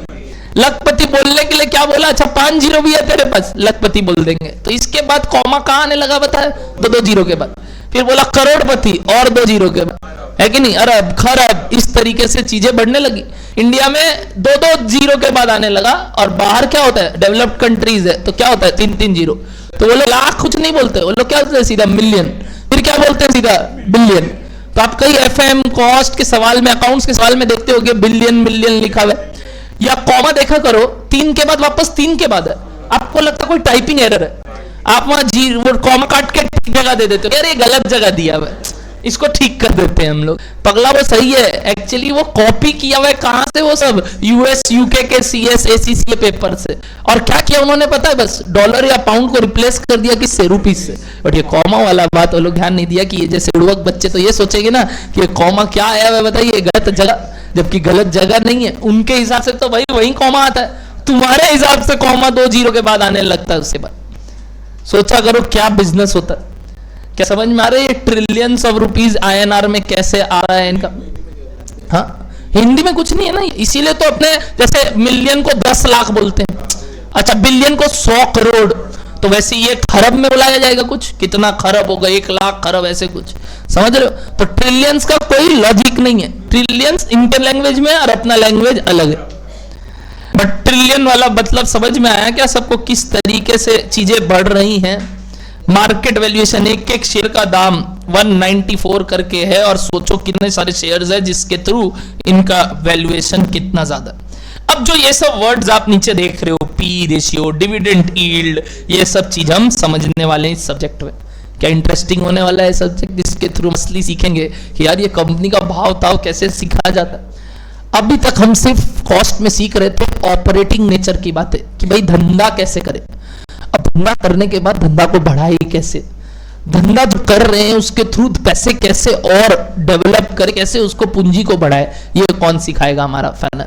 ये पूरा एक रिले रेस की तरह है, कॉस्ट का रिले रेस जो लास्ट में देखते हो। एक वो जो स्कॉलर लोग वो स्टिक या फिर कोई पर्टिकुलर एक किताब पकड़ा देता है एक जन को, आगे से अब तुम दौड़, एफएम वही है। कॉस्ट जहां पे अपना लिमिटेशंस खत्म करता है कि वो ऑपरेटिंग प्रॉफिट कैसे मेंटेन करे, धंधा करते वक्त क्या क्या चीजों का ध्यान रखना पड़ता है, ठीक ऑपरेटिंग प्रॉफिट के बाद की जितनी बातें हैं वो सारी बातें एफएम करता है कि अब इसके बाद किस तरीके से चैनलाइज करे इस पैसे को, जो धंधे से कमाया हुआ पैसा है वो एफएम देखता है। तो ये एफएम का स्टार्ट हुआ अपना। क्या बोलो, लॉजिकल लगा सबको? तो मैंने आपको 3 फंक्शंस बताए फाइनेंशियल मैनेजमेंट के, जल्दी बताइए क्या क्या क्या functions. Very good, investment of fund, दूसरा प्रोक्योरमेंट ऑफ फंड, और तीसरा इनकम रीडिस्ट्रीब्यूशन। क्या बताया, बताइए? इनकम, पैसा वापस बांटना। थोड़ा सा ही बताया उसके बारे में, मेन पहला 2 के बारे में। ऑब्जेक्टिव क्या है ये सब करने का? Primary objective is wealth maximisation, not profit maximisation. Secondary objectives are profit maximisation या कॉस्ट मिनिमाइजेशन। जो अपना कॉस्ट का प्राइमरी ऑब्जेक्टिव था, कॉस्ट में यही सीखते थे, ऐसा कैसे ज्यादा है और कॉस्ट कैसे कम लगे, इसीलिए तो वो लिमिटेड था वहां तक। जिसका जो एफएम का क्या है, एक सेकेंडरी ऑब्जेक्टिव। एफएम तो पहले किसके बारे में बात करेगा? अब वेल्थ के बारे में, जो कौन नहीं कर रहा था, कॉस्टिंग। और इसका बात अब तुम कर ले। तो इसलिए हमें ये 2 सब्जेक्ट इस तरीके से इंटरकनेक्टेड वे में समझना चाहिए। पहले कनेक्शन समझो कि ये सब्जेक्ट क्यों अपने पढ़ने वाले। क्या डन है सबको? इतनी सी बातें लिखना चालू करें, लिखना चालू कीजिए। सबसे पहले बेसिक्स के अंदर नंबर 1, बेसिक्स के अंदर number 1, functions of financial management और फाइनेंशियल मैनेजर। फंक्शंस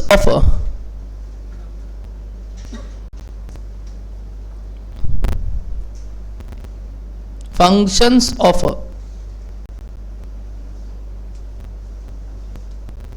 क्या लिख रहे हो बताइए?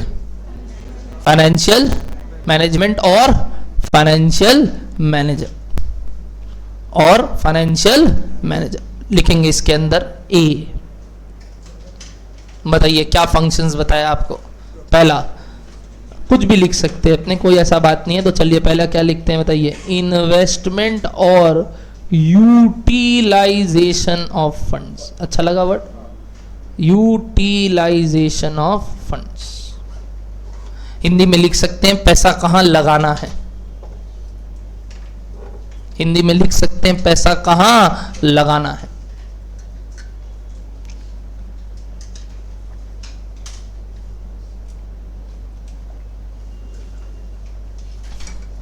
लिख लिए हिंदी में? बी,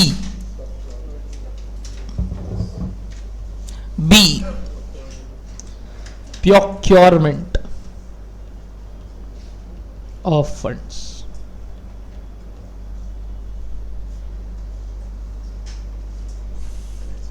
पैसा कहां से उठाना है। Done. These are the primary 2 objectives of financial management. अच्छा, आप आज तक बैलेंस शीट जो देखते थे, क्या आपको अविनाश सर इस तरीके से बैलेंस शीट सिखाते थे? सर नहीं सर, हम लोग को तो आजकल हॉरिजॉन्टल फॉर्मेट, वर्टिकल फॉर्मेट बदल गया है। बट ठीक है, एक बार के लिए ये वाला चीज भी आपको ध्यान होगा। फाउंडेशन में तो ये वाला भी बनाया हुआ है और ये अच्छा लगता है बनाने में, आधा इधर आधा इधर।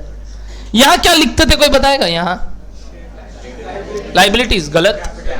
Very good. तब अविनाश सर का पढ़ाया हुआ ऐसे मत करो। कैपिटल प्लस क्या है कि नहीं? बचपन का ज्ञान तो थोड़ा इनोवेट हुआ ना अपना सीए में आने के बाद। इसको क्या बुलाते हैं? Equity and liability, capital and liability, है कि नहीं? और इस तरफ क्या बोलते हो बताओ? एसेट्स। Very good. ये अविनाश सर बोलते थे कि एक बैलेंस शीट इक्वेशन है। क्या बताइए? Capital plus liability is equals to asset. Avinash sir ये पढ़ाते थे,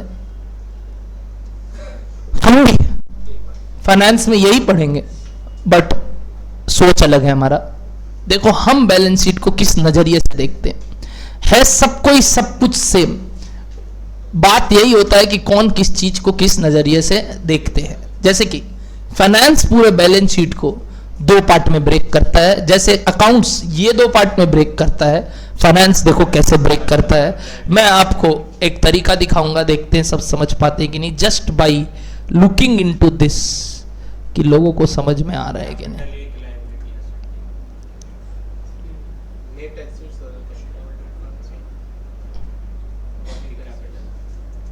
सोचिए मैं क्या बोलना चाहता हूं। क्या आपको कुछ बैलेंस शीट देख के धुंधला धुंधला ही सही, मैंने कुछ नहीं लिखा है, बट क्या आपको कुछ समझ में आ रहा है यहाँ क्या क्या क्या चीजें मैंने छोड़ दिया और क्या कर दिया? एक क्या पता है, सोर्सेज ऑफ फंड यानी प्रोक्योरमेंट ऑफ फंड, और एक क्या पता है, इन्वेस्टमेंट ऑफ फंड। हम फाइनेंस को ऐसे देखते हैं एंड अकॉर्डिंगली हमारा भी बैलेंस शीट इक्वेशन टैली होगा, यानी sources of fund is equals to investment of funds. बताइए ये क्या हुआ, सोर्सेज ऑफ फंड्स। जैसे कि क्या क्या बताइए, एग्जांपल दीजिए। अच्छा लोन सीधा बाहर का, घर का पैसा नहीं, घर का पैसा क्या बुलाते हैं आप लोग? शेयर। अच्छा कंपनी के लिए घर का पैसा क्या होता है? Equity share capital. और क्या होता है बताइए? Equity share capital, reserves and surplus. और क्या होता है? Preference share capital. और क्या होता है? Long term borrowing. इसके अंदर बहुत चीज आता है, एक रफ एस्टिमेट यही सब होता है। फिर नीचे आप क्या लिखते हैं? Current liability. ये ऊपर वाला क्या बोलते थे आप लोग? नॉन करेंट, है कि नहीं? पक्का एवरीबडी। इस तरफ क्या आता था बताइए? एक फिक्स्ड एसेट्स, और नीचे क्या लिखते थे बताइए? Current assets. इन दोनों को अगर नेट में बोले तो आप क्या बुलाते थे याद है? Working capital. क्या बुलाते हैं इनको? Working capital. यस और नो एवरीबडी? जैसे मैंने बोला, जब भी कोई धंधा करते हैं पैसा कहाँ कहाँ यूटिलाइज करते हैं? एक कितना फिक्स्ड एसेट्स लेना है, दूसरा कितना नवीन क्लासेस जब खुला बेंचेस वेंचेस लेना पड़ेगा। अच्छा ये क्या हो गया उनका? फिक्स्ड एसेट्स, है कि नहीं? आईपैड लेना होगा, टीवी वीवी लेना होगा, फिक्स्ड एसेट्स। साथ ही साथ बुक्स प्रिंट पे देना होगा, तो शुरू में तो पहले बुक प्रिंट पे देना पड़ेगा, पैसा आया ही नहीं फीस, उससे पहले क्या देना है? बुक प्रिंट पे देना। रेंट पे करना होगा, है कि नहीं? सैलरीड एम्प्लॉयड को रखना होगा, ये क्या हो गया? Working capital. तो क्या वर्किंग कैपिटल के लिए भी फंड्स चाहिए? और किसके लिए फंड्स चाहिए बताइए? फिक्स्ड एसेट्स के लिए भी। और उसके लिए हमने भी क्या किया होगा? पैसा प्रोक्योर। वैसी कंपनीज क्या करती हैं सर? ये सोर्सेस से पैसा लेती हैं और यहां इन्वेस्ट करती हैं। हम बैलेंस शीट को ऐसे देखेंगे, यानी as per our equation sources of fund is equals to क्या बुलाएंगे बताइए? इन्वेस्टमेंट ऑफ फंड, यानी यूटिलाइजेशन ऑफ फंड। यानी कि एक तरफ क्या लिखेंगे पता है हम? क्या बताइए? Sources of fund. और दूसरी तरफ क्या लिखते वाले होंगे बताइए? Investment of fund. अगर डिटेल में बताऊं तो सोर्सेज ऑफ फंड इज, थोड़ा शॉर्ट में, own funds plus borrowed funds. अच्छा लगा लैंग्वेज? Easy language. एक क्या? खुद का पैसा, और एक क्या? बाजार का पैसा। हाईएस्ट यही होगा। और एक तरफ क्या आएगा सर? बोलिए? Fixed assets plus working capital. और अकाउंट्स की भाषा में अगर बात करें तो इसको हम लोग बुलाते थे equity share capital, reserve and surplus, preference share capital, long term. Must be equals to fixed assets plus current assets. अपने यहां लिखते थे लायबिलिटी, अब क्या मैं ये यहां से उठा के यहां माइनस में लिख सकता हूं? बात तो एक ही होगा। ये है हमारा क्या बताइए? Financial equation. जैसे वो क्या था आपका? Accounting equation. ये क्या हो गया बताइए? फाइनेंशियल। है वही चीज, देखने का नजरिया बदल गया। हम ऐसे करते हैं बात, हम करंट लायबिलिटी को यहां नेट करके बुलाते हैं। क्या सबको क्लियर है? दो ऑब्जेक्टिव के बाद बनाएंगे डायग्राम और नीचे लिखेंगे ये।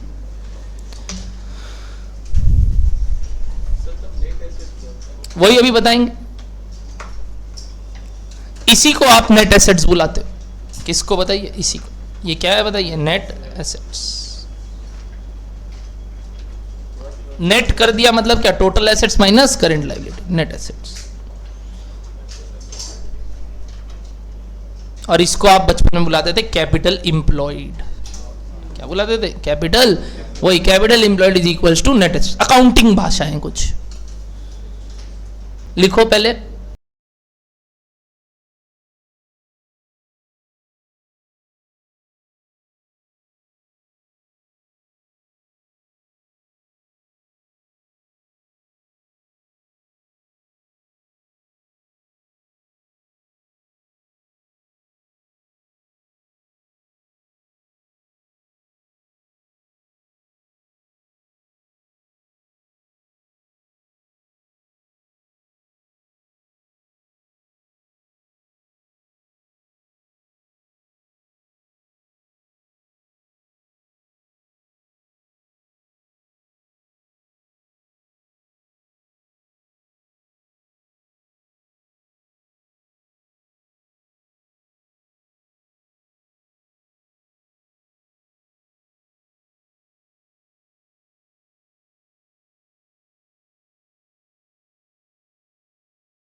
कुछ पूछना है? क्या लिखे हैं जैसे?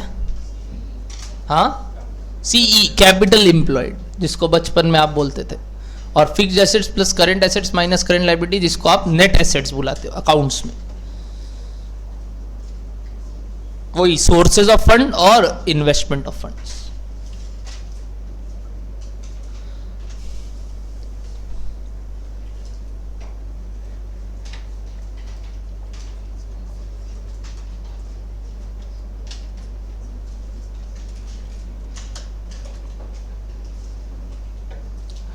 अगर ये फाइनेंशियल डिसीजन सही होंगे तो कंपनी आगे बढ़ेगा, और अगर ये फाइनेंशियल डिसीजन सही नहीं होंगे तो कंपनी डूब जाएगा। वाइंडिंग अप सिचुएशन आता है। जैसे सबसे इजी एग्जांपल जो सबको पता है, विजय माल्या वाला स्टोरी, कि विजय माल्या क्या हुआ था सर?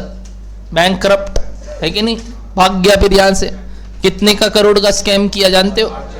हाँ, 9,000 करोड़। कितने का स्कैम किया बताइए?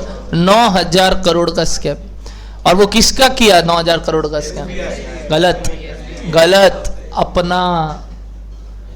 आप लोग एक नंबर के बुड़बक है, यही तो फाइनेंस नहीं समझते हैं। वो 9,000 करोड़ और किसी का नहीं है, हम कॉमन पीपल का है। बैंक के पास रुपया आता कहाँ से? और वो बैंक फेल हुआ तो किसको पैसा नहीं मिलेगा? जो उसका अकाउंट के होल्डर्स थे, सबका पैसा चला गया। जो किस में थे बताइए? उस अकाउंट के होल्डर। बैंक कहाँ से ला के देगा? बैंक तो देख के बोल दिया हम क्या करें, हम जिससे दिए थे वो हाथ खड़ा कर दिया, तो हम भी हाथ खड़ा कर दिए। तो 9,000 करोड़ एक एक देशवासियों का है। आज के दिन में वो मित्रों बोलने आता है, वो कितना बोलता है? कितना देशवासी है अपने यहाँ? 140 करोड़। बढ़ गया, 125 से 140 हो गया। तो ये जो 140 करोड़ आबादी वो बोलता है, एक बार 9,000 करोड़ डिवाइड बाई 140 करोड़ करो दो, मतलब बस 9,000 डिवाइड बाई 140 कर दो। करोड़ करोड़ तो ऐसे ही कट रहा है। एक एक आदमी का इतना रुपया लेके गया है। आपको हंसी लग रहा है? आपके घर में कितने लोग हैं एक बार इंटू कर लीजिए उससे। अपने घर में जितने लोग हैं एक बार इंटू कर लीजिए। कोई तुम्हारा 100 रुपया भी मारता है तो तुमको कैसा लगता है? चोरी करता है तो सोचो यहाँ कितना। अगर रिलेटिव को और जोड़ लेंगे तो यार 10-15 हज़ार रुपया लेके चला गया वो मेरा। और यहाँ 500 रुपया भी कोई ले लेता है, उसको 4 बार तकादा करते हैं, भाई कहाँ है वो रुपया? I am not joking. These scams are not of banks, these scams are of common people. Bank तो फिर खड़ा हो गया कल। वो जिसका पैसा गया वो खत्म हुआ ना, है कि नहीं बताइए? जो वहां इन्वेस्ट किए वो उनका क्या? इसलिए तो बोलते हैं वो चिट फंड, ये सब चीज क्या है सर? फंस जाते। जो लगाया वो फंसता है, क्योंकि जो सामने दे दिया पैसा वो तो बोले अब हम तो मीडिएटर थे, हम क्या करें, हम तो हाथ खड़ा कर लिए। पैसा किसका गया बताइए? कॉमन पीपल का। तो विजय माल्या का स्टोरी भी कुछ ऐसा ही है, but he was a very interesting person. मतलब I love him as a person. बहुत अच्छा तरीके से जिंदगी जी रहा है और जिया था। उसके लिए नहीं, ही was a very intelligent person also. हाँ, बिजनेस डिसीजन कुछ गलत लिए एक पॉइंट ऑफ टाइम पे आके, बट उससे ज्यादा होशियार आदमी मेरे ख्याल से मैंने अपने जीवन में अभी तक जितना स्टोरीज पढ़ा है, समझा है, मेरे को नहीं मिला। और इतना स्मार्ट के साथ साथ इतना, मतलब होता है ना, केवल दिमाग नहीं, हर एक चीज में खुरापति दिमाग उसका था। कहाँ से पढ़ा हुआ है मालूम आपको?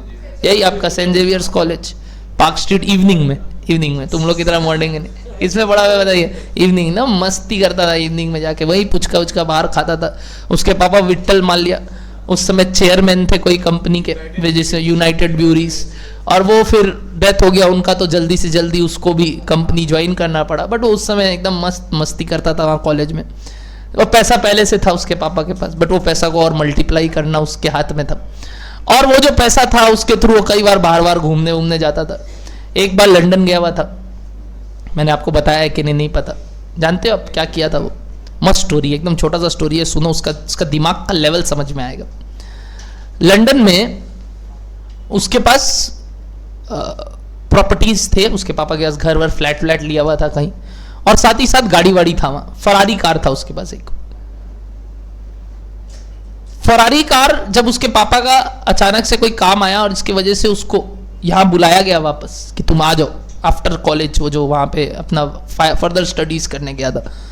तो बोला ठीक है आते वक्त वो सबसे पहले गया बैंक ऑफ इंग्लैंड के पास और बोला लोन चाहिए। बोला लोन चाहिए तुमको?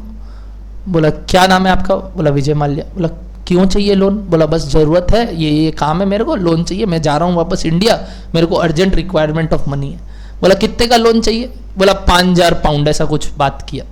बोला 5,000 पाउंड का लोन चाहिए, ठीक है दे देंगे। मॉर्टगेज क्या रखोगे? बोला मॉर्टगेज कुछ तो है नहीं, हाँ बाहर मेरा ना एक गाड़ी खड़ा है अभी मैं जिसमें आया हूँ, आप वो ले लो मॉर्टगेज में। बोला कौन सा गाड़ी है दिखाइए। दिखाया, बोला फरारी। अरे बाप रे, इतना में? एक बार तो बैंक वाले लोग हैरान, बोला अरे ये फरारी वाला लोग लोन लेने आया, चलो ठीक है एक बार के लिए लोन देते हैं। और उसमें तो क्या था, उस समय इंटरेस्ट वेरी लो लगता है। कितना इंटरेस्ट लगता है सर वहाँ पे? बहुत ही कम, क्योंकि वहाँ पे बैंक में आपको ना ब्याज मिलता है, लोन भी बड़ा आराम से मिल जाता है, क्योंकि मॉर्टगेज वो लोग अच्छा प्रॉपर्टी रखता है। तो लोन मिला उसको कुछ 4-5% पे, और वो वहाँ से लोन लेके निकल गया। 7 दिन बाद वापस आया, लोन चुकाया, और 7 दिन में पूरे बैंकों ने पता किया भाई ये है कौन जिसने ऐसा काम किया हमारे साथ। तो 7 दिन बाद जब वो आया तो बोला अरे सर आपको क्या दरकार था लोन का, आप क्यों हमसे लोन लिए, आप तो हमको लोन दे सकते हैं, और वो भी 5,000 पाउंड के लिए आपने ये काम किया हमारे साथ। 7 दिन का ब्याज कितना ही आया सर? कितना पाउंड, कितना आया होगा? 2, 4, 7 पाउंड आया होगा। 2, 4, 7 पाउंड के लिए आपने ऐसा काम क्यों किया सर? बोला पूरे इंग्लैंड में कहां हमको 7 दिन का पार्किंग $60 में मिलता। एक दिन का पार्किंग चार्जेस $10 से $12 रहता है वहां। 7 दिन का मेरा लग जाता कम से कम $70 से $80 पाउंड। मतलब हम यहाँ $60 में पैसा रखे, और वो भी कहाँ? इंग्लैंड का safest place, bank of England में। ये भी नहीं कोई रोड पे खड़ा है, बैंक ऑफ इंग्लैंड के पार्किंग में मेरा गाड़ी खड़ा है, एकदम सेफेस्ट प्लेस में। बोला इससे अच्छा जगह क्या हो सकता? सोचो उसका दिमाग का लेवल। वो आदमी ऐसे ही विजय माल्या नहीं है, उसका कई होशियारी है, और ये एक बस इसका एक फ्लेवर है जो मैंने आपको बताया है उसके दिमाग का शोकेस करने के लिए। अभी का रावण है वो रावण, मतलब so smart and so intelligent कि उसने कितना स्मार्टली बैंक ऑफ इंग्लैंड जैसे जगह पे अपना गाड़ी को पार्किंग के तौर पे यूज किया $60 पे, 7 पाउंड पे। जबकि अगर पार्किंग चार्जेस देता 7 दिन का तो फंस जाता वो, मतलब पैसा ज्यादा लगता। ठीक है उसके लिए वो 20-30 पाउंड नहीं, the smartness over here counts. वो 40,000 या 70 पाउंड बचाने का कोई अहमियत नहीं है, अहमियत ये है उसका दिमाग कि बाप रे बाप क्या थिंकिंग है उस बंदे का। बट सर फिर भी कंपनी क्या हुआ बताइए फिर? तो उसका भी कई रीजन है, जानना चाहोगे? पक्का आइए एक वीडियो दिखाते हैं आपको उसके ऊपर।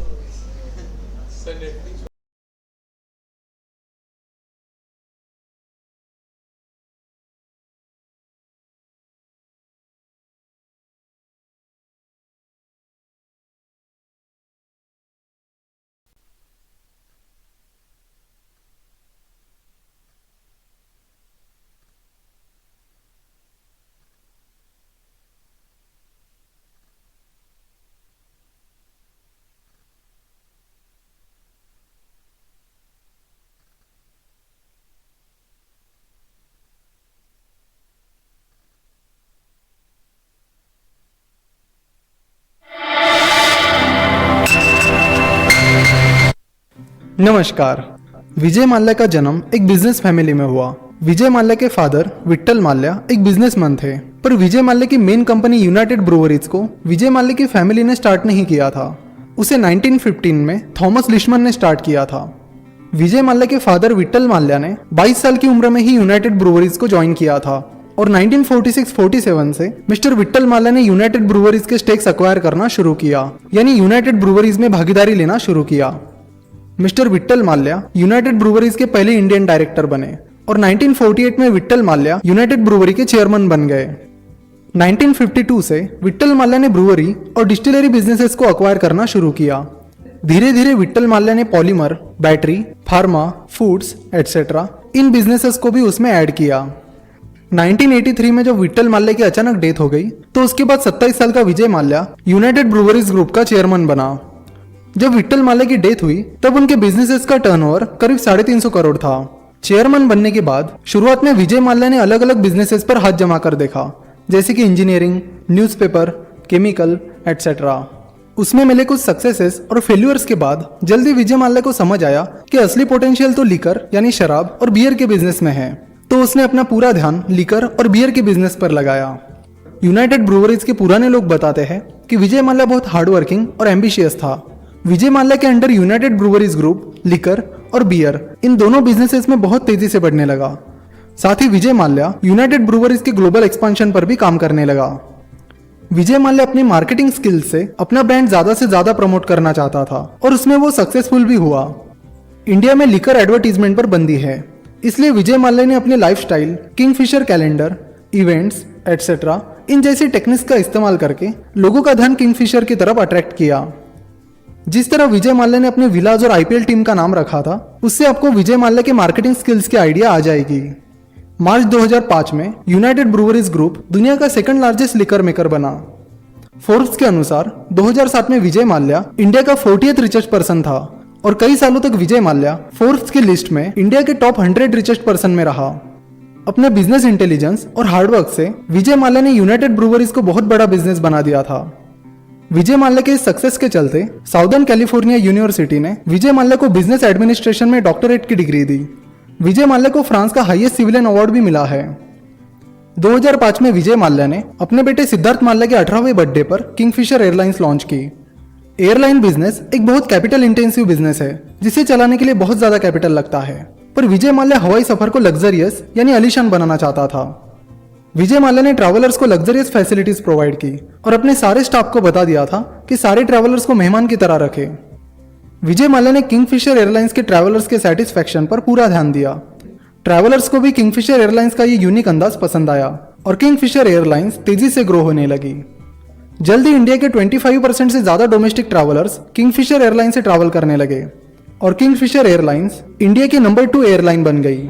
फिर भी किंगफिशर एयरलाइंस अभी तक प्रॉफिटेबल नहीं थी।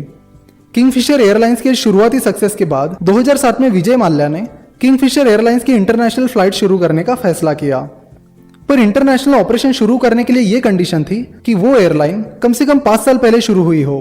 पर किंगफिशर एयरलाइंस को स्टार्ट हुए अब बस 2 ही साल हुए थे।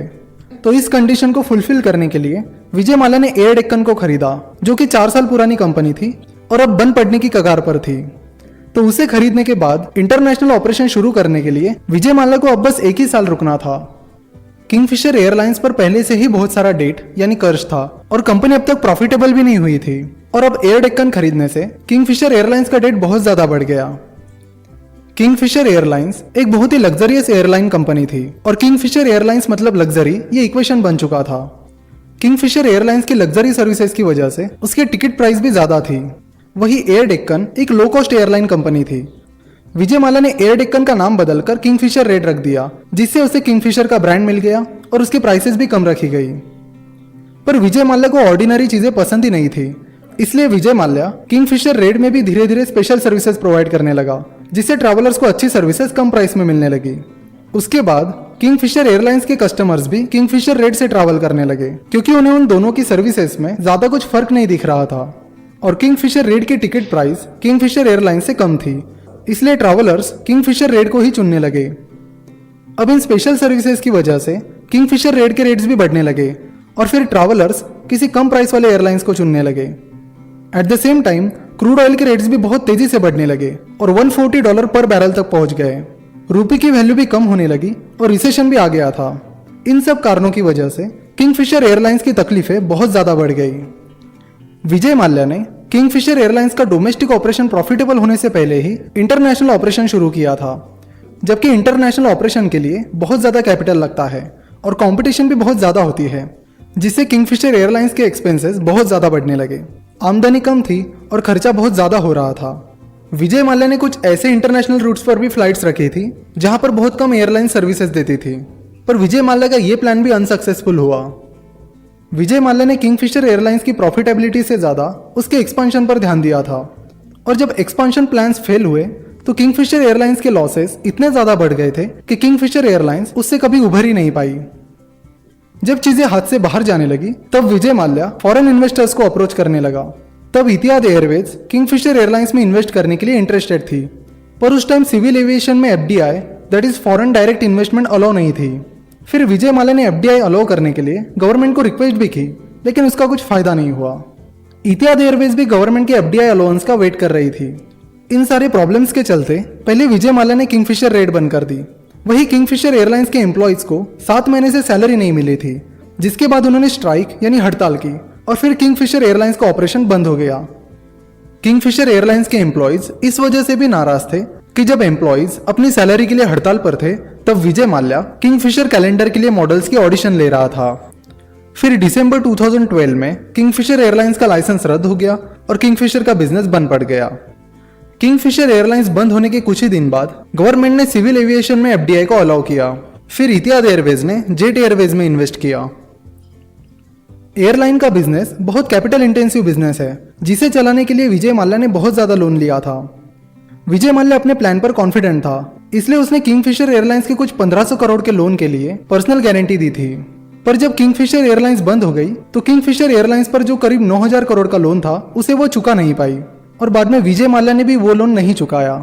लोन का सेटलमेंट करने के लिए विजय माल्या और बैंक्स के बीच कुछ मीटिंग्स हुई थी। किंगफिशर एयरलाइंस पर करीब 9000 करोड़ का डेट था, जिसमें से विजय माल्या बैंक्स को लोन का प्रिंसिपल अमाउंट 6600 करोड़ देने के लिए तैयार था, पर बैंक्स ने वो ऑफर रिजेक्ट कर दी। मार्च 2016 में विजय माल्या ब्रिटेन भाग गया और आज विजय माल्या करीब 9000 करोड़ के लोन डिफॉल्ट के केस में वांटेड है।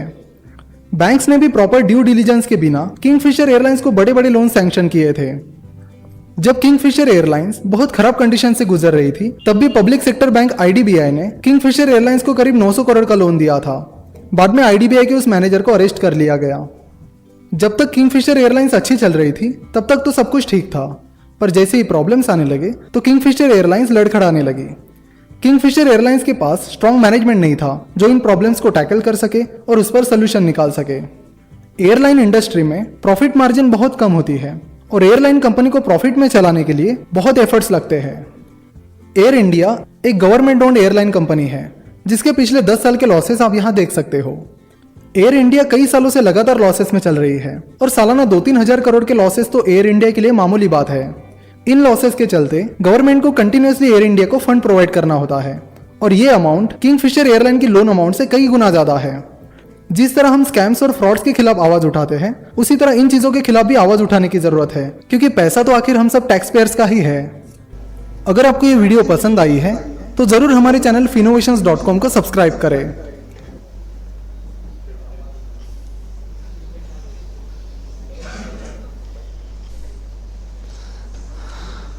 समझ में आया?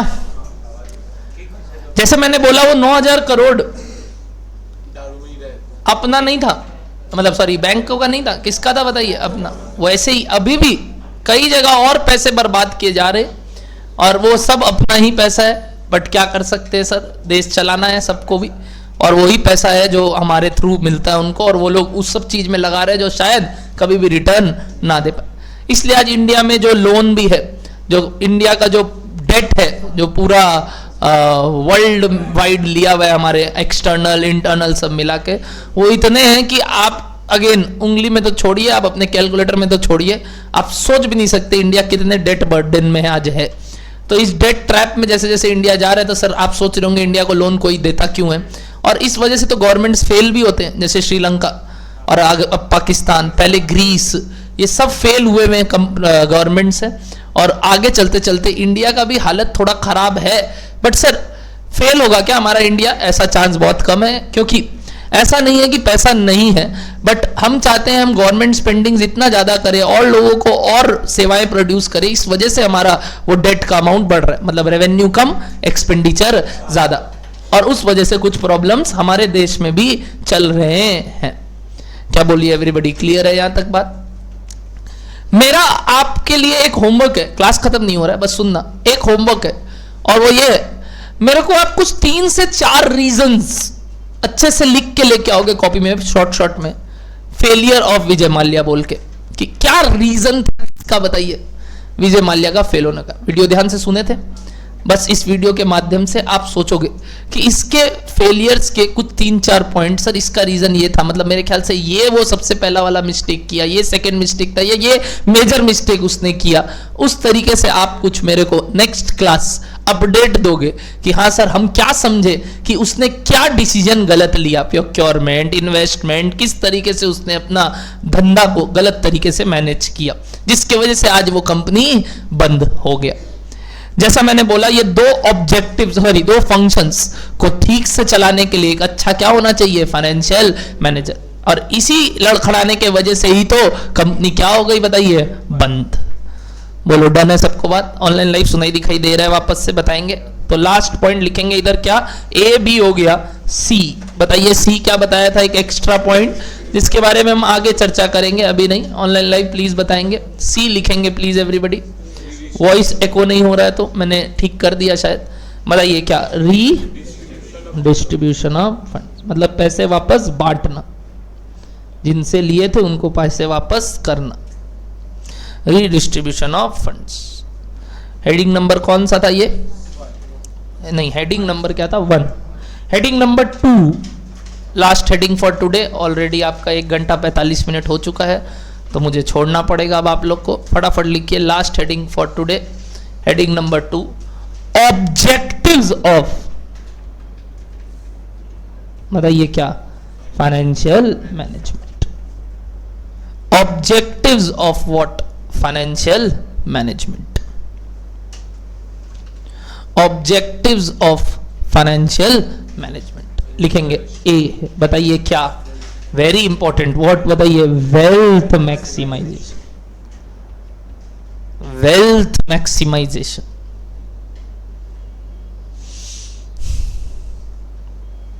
बताइए कंपनीज का wealth is, companies wealth is what, बताइए companies wealth is represented by market capitalization value. What do you mean by market capitalization value sir? Share price into number of shares, यानी share price, ultimately क्या बोलेंगे, share price, MPS, market price per share, MPS, market price per share, एक total और एक per share. क्या done है? तो what is our primary objective sir? This is our primary objective, this is our primary objective. And what is our secondary objective sir? बोलिए, profit maximisation, और दूसरा बात बोलते हैं cost minimisation. This is our secondary objective. हाँ, ये objective कहीं ना कहीं ये ऑब्जेक्टिव फुलफिल करने में मदद करना है, but this is not the only factor. This objective is not the only factor. Profit maximisation / cost minimization is one of the factor influencing wealth maximization objective। But ध्यान रखना ये ओनली नहीं है, मतलब इसी के वजह से वो हो रहा जरूरी नहीं। बोलिए आज के क्लास का तात्पर्य यहां तक क्लियर है? That's it for today guys। मिलते हैं कब अगला दिन बताइए? परसों। क्या है परसों? सैटरडे ना। आज अपने थर्सडे को बैच स्टार्ट किए, अपने सैटरडे को कंटिन्यू करेंगे इसका डिस्कशन को, और मैं आपको आगे की बातें बताऊंगा कि अब जैसे हमने बैलेंस शीट देखा, पीएल कैसे देखते हैं एफएम में। डन है सबको? Tata bye bye everybody, hope you enjoyed the session. और हम सैटरडे को वापस बेसिक्स क्लास कंटिन्यू करेंगे। बुक्स के लिए अभी वेट करना होगा आपको, प्रिंटिंग में है, जैसे ही बुक्स आ जाएगा मैं आपको बता दूंगा कलेक्ट करने के लिए, और कुरियर भी लग जाएगा जिनको जिनको जाना है। Tata bye bye.